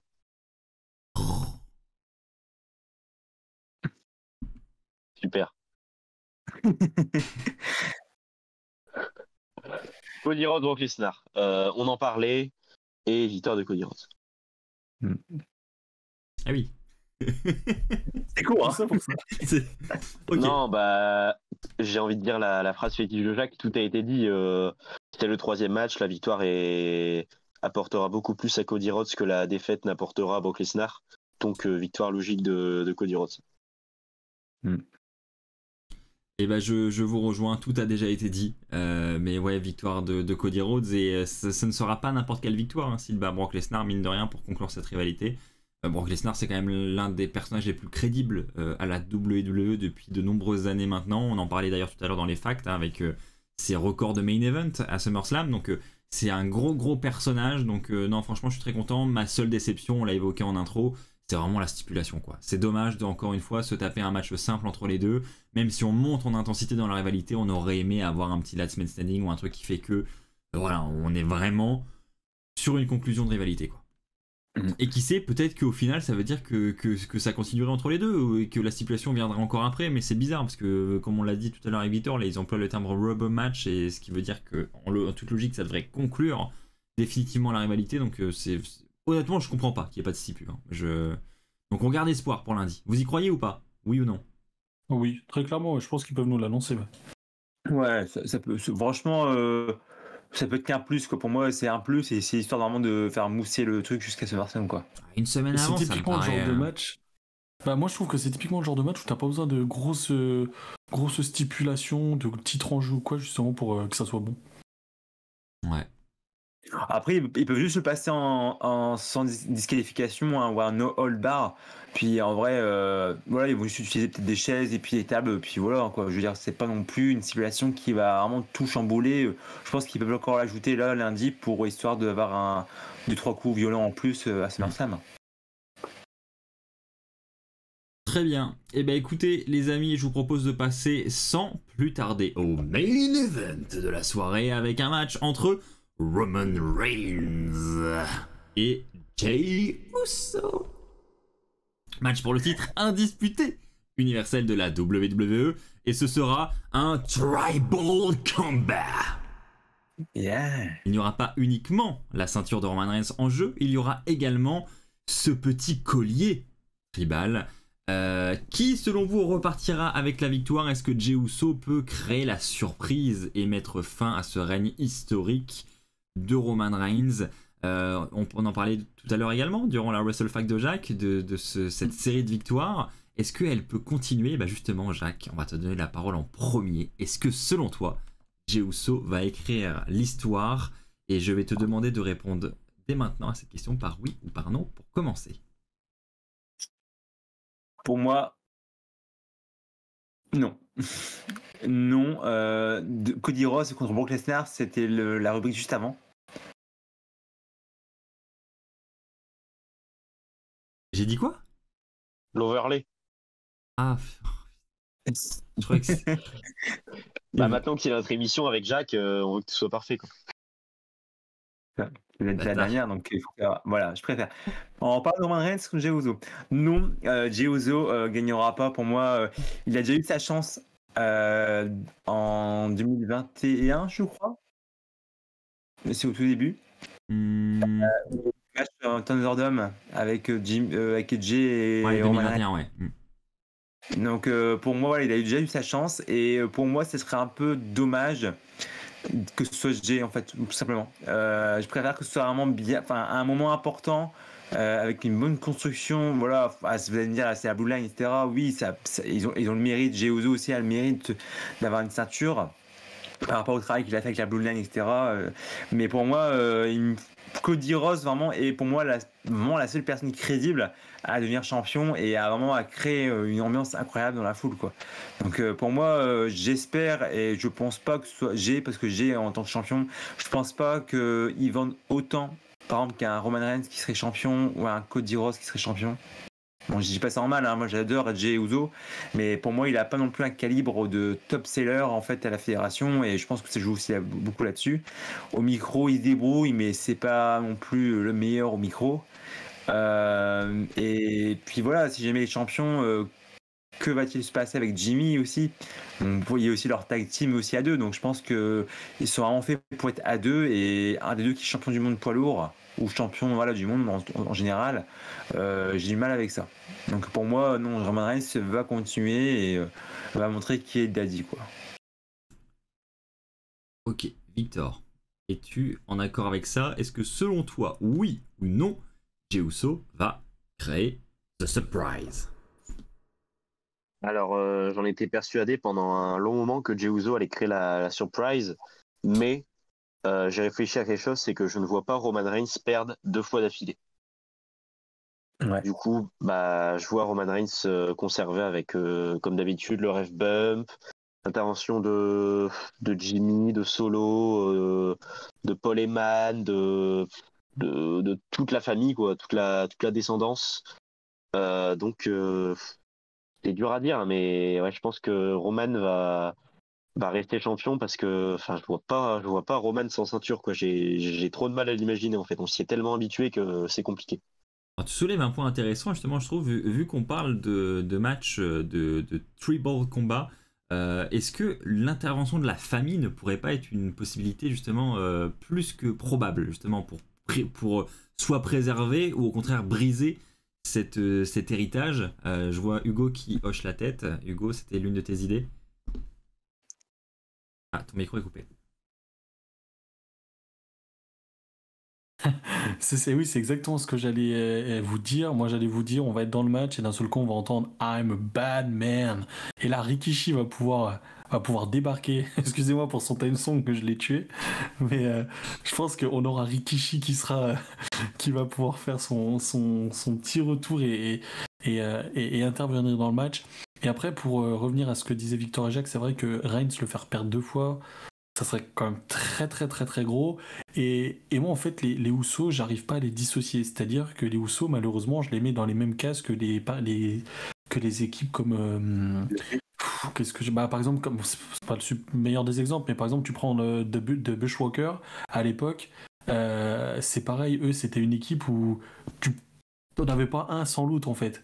Donc c'est vraiment le genre d'équipe où c'est vraiment le genre d'équipe où tu peux pas mettre un des deux en fait champion du monde malheureusement. Et puis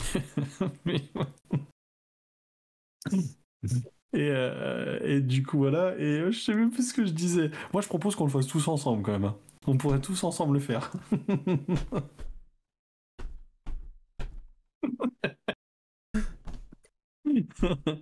Équipe Non mais légendaire. blague à part. Oh, ouais. Donc non mais je pense qu'on va assister à un très très gros match, et encore comme une fois Money in the Bank. C'est le genre de match que j'arrive même pas à me planifier des plans, à me dire ouais il va se passer ça, ça, ça. Je vais m'asseoir dans mon canapé du coup, comme je serai pas sur place, et je vais poser mon cerveau et vraiment je vais admirer ce chef-d'œuvre, tout simplement. Et j'ai hâte de voir ça. J'ai hâte de voir ça. Et pour moi, ça sera une victoire de Reigns, mais comme le disait Jacques, Cody Rhodes est le seul qui peut vaincre Reigns, mais moi je pense que celui qui fera tomber Reigns n'est nul autre que Solo Sikoa. Eh ben je vous rejoins. Alors pas forcément pour Solo Sikoa. Là honnêtement sur la personne qui peut battre Reigns, moi je suis encore indécis, mais je pense pas en tout cas que ce soit Jey Uso non plus. Moi non plus je pense pas qu'il créera la surprise à SummerSlam. Maintenant ça risque d'être un match quand même très très intéressant, et d'autant plus intéressant avec effectivement les potentielles interventions. Voilà, je pense que ce match n'est pas là par hasard, et je pense qu'il y a des idées de scénario derrière tout ça, et je pense que voilà, c'est cette histoire de Bloodline dont on parle depuis très longtemps et qu'on trouve de plus en plus captivante de semaine en semaine, bah, je pense qu'elle est toujours pas terminée, qu'on a toujours pas vu le chapitre final. Je pense qu'on va encore avoir de belles surprises, et je l'espère en tout cas. D'autant plus c'est le main event, voilà, ça serait dommage qu'on se retrouve avec un main event par contre qui est assez prévisible, où on se doute un petit peu que Roman Reigns conserve et qu'on n'ait pas de suite à cette histoire. Donc voilà, je pense que Triple H a quand même des scénarios en stock et qu'il compte nous surprendre. Donc voilà, je pense qu'on aura, quoi qu'il arrive, un beau main event pour conclure SummerSlam, mais je doute que l'on voit Jey Uso repartir avec le titre doré. Imaginez. Pardon, j'ai coupé. Vas-y, Jacques, vas-y. Moi, imaginez vraiment Jimmy qui intervient justement à la fin, et puis en fait il trahit son frère. Puis ça part du coup, déjà ça écarterait en fait les Usos de la Blue Line. Donc comme ça du coup il pourrait vraiment partir en rivalité en un contre un, et en même temps à côté t'as Roman Reigns du coup avec Solo, et partir du coup sur un nouveau challenger pour donner un coup de frais aussi à la Blue Line. Donc, je sais pas ce que vous en pensez. Je trouve que c'est tôt hein, pour faire la trahison des Usos. Hein. Ouais. Je pense qu'un match comme ça, c'est typiquement le genre de match que tu mets à WrestleMania. Hein. C'est donc ouais. Tu me dis ça, on fait ça sur le Rumble ou Survivor Series ou genre aller octobre-novembre, ok. Mais là, ça me semble tôt. Hein. Il faut combler 6 mois derrière hein, quand même. Même plus. Moi, j'ai envie de croire au scénario Jack, parce que je sais pas si vous avez entendu juste avant Money in the Bank, il y a eu les Usos qui ont fait l'interview avec Ariel Elwani de BT Sport. qui fait beaucoup. Il avait fait une interview par exemple de Roman Reigns, etc. Mm. Et les Usos, ils ont dit, enfin c'était, je sais plus c'est lequel des Usos, il a dit, mon rêve, ce serait d'affronter mon frère sur la plus grande scène du monde. Et je me dis, c'est tombé en interview, donc pourquoi pas l'imaginer. Après, c'est vrai que d'un autre point de vue, je rejoins Hugo. Combler 6 mois pour avoir le 1v1, c'est peut-être un peu long, quoi. Ah, je pense pas, moi. Hein. Je pense que c'est jouable. Hein. Et 8 mois même. Hein. Bah, après, imaginons, voilà, Jimmy et Jay, ils partent en rivalité, etc. actuellement. Après, on arrive au Survivor Series et par exemple, là, t'aurais Jay, donc, du coup, qui serait face à Roman Reigns, donc l'équipe de Jay qui va composer face à Roman Reigns avec son équipe. Et dans l'équipe de Roman Reigns, du coup, t'aurais en heel, du coup, Jimmy. Jimmy qui rejoint du coup Roman Reigns pour les Wargames. Donc du coup, tu as un Wargame du coup pour Survivor Series entre Roman Reigns, Jimmy et Solo et peut-être des autres face à Jay et puis avec d'autres catcheurs face, pourquoi pas. Je Les sais autres, pas. qu'est-ce que vous en pensez de ce scénario? Oh, ça me semble perché quand même. Ouais, moi aussi. Après, non mais en vrai, ils sont pas obligés non plus de se trahir maintenant, dès maintenant. On parle du match à WrestleMania, mais la trahison, elle peut arriver beaucoup plus tard aussi. On peut faire une tension, quoi.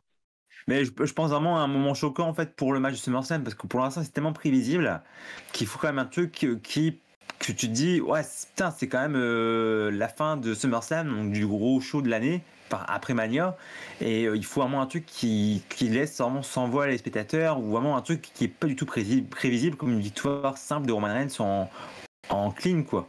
Il faut vraiment une pay-per-view sur le sol américain depuis Mania. Ouais. Il faudrait marquer les esprits quoi. Pour moi il faudrait un truc. Même imaginons t'as Rikishi etc qui intervient. Ok c'est cool hein. Mais pour moi ce serait pas aussi impactant qu'une trahison ou d'un retour comme là Jimmy qui intervient, qui fait à cause de lui qui son frère Jay perd en fait un truc du genre, mais je sais pas quoi. Même pas forcément une trahison, mais une maladresse de Jimmy qui fait coûter le titre. Ça c'est plus probable. Ça clairement c'est plus probable, une maladresse de Jimmy à Roman.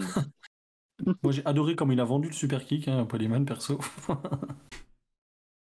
Mais non, mais je pense que, enfin, on n'en parle pas assez, mais Solo Sikoa, encore une fois, retenez bien, mais Solo Sikoa, on en parle vraiment, vraiment pas assez. Mais c'est vraiment lui l'épicentre, ça va être lui l'épicentre de la décadence de la Bloodline, c'est certain. C'est sûr, ouais. Là, je partage l'avis d'Hugo là-dessus. Et bah écoutez, en tout cas, une chose est sûre, c'est qu'on risque d'avoir encore une fois un main event riche en émotions. Je pense qu'on est tous d'accord pour le dire. Et écoutez, je pense qu'on en a terminé avec nos pronostics pour SummerSlam. Je pense que globalement, on s'attend tous à un très bon show. On en parlait un petit peu en off avant le début du podcast. On se disait que on pensait tous avoir un très bon SummerSlam cette année. La carte n'est pas encore complète en plus. Je pense qu'on aura encore 1 ou 2 matchs en plus. Rhea Ripley n'a pas de match encore pour l'instant. Est-ce qu'elle va en avoir un?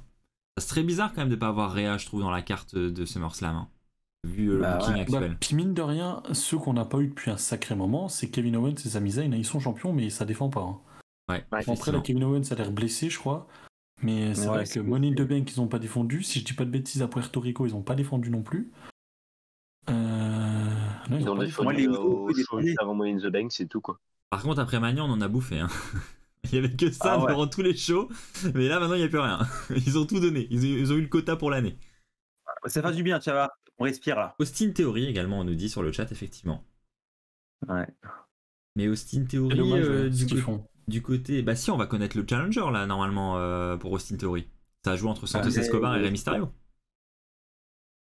Donc là, on devrait après, LA Knight aussi. Il y aura un moment où je pense avec LA Knight, soit un segment, soit un match. Pareil pour Grayson Waller. Ouais, Grayson Waller, visiblement, aurait un truc à SummerSlam, ouais. Et puis LA Knight, j'ai vu qu'il allait avoir une grosse promo, je ne sais quoi, à SummerSlam. Et moi, ça m'a fait rire. J'ai lu un scénario tout à l'heure, je me suis dit, le mec est fou, mais d'un côté, je me suis dit, mais imagine quand même, avec tout ce qu'a dit justement Grayson Waller sur le rock et tout, il y a un mec qui a mis, imaginez Grayson Waller en espace de 2 pay-per-view, il a fait revenir Cena et The Rock, le mec peut faire revenir n'importe qui. Au début, je me disais, c'est pas possible, puis après, tu te dis, imagine quand même. En vrai, on parlait des rumeurs de Taker. Hein. Un petit chokeslam, voilà quoi. Je pense que ça va être ça. Ah, ça peut être sympa. Ah, je confirme, ça peut être sympa. Ça peut être très très sympa. Putain, un mois après, on aurait pu voir Taker, quoi. Surtout qu'il était là en plus. Ouais, au Deadman Show. One. Dead. Sensationnel show, hein. C'était très bon show. Eh ben écoutez, cette fois, je peux dire que je peux même lancer la musique, je pense. C'est la fin, les amis. Et profitez de cette musique, profitez de ce générique. Vous n'allez pas le réentendre avant plusieurs semaines, avant la fin août, je pense. En tout cas, ce fut encore une fois un plaisir de partager cette émission avec vous, les chroniqueurs, et avec vous sur le chat qui sommes encore avec vous, qui êtes plutôt encore avec nous, pardon. Akontador, Jawadourb, Sangohan également. Merci à vous, merci à tous ceux qui ont contribué également au succès de la chaîne Kick cette semaine. Merci à Fabiche qui a encore fait preuve de générosité. Merci à Steven KM7 et Chris2207 pour le follow ce soir. Ça fait plaisir.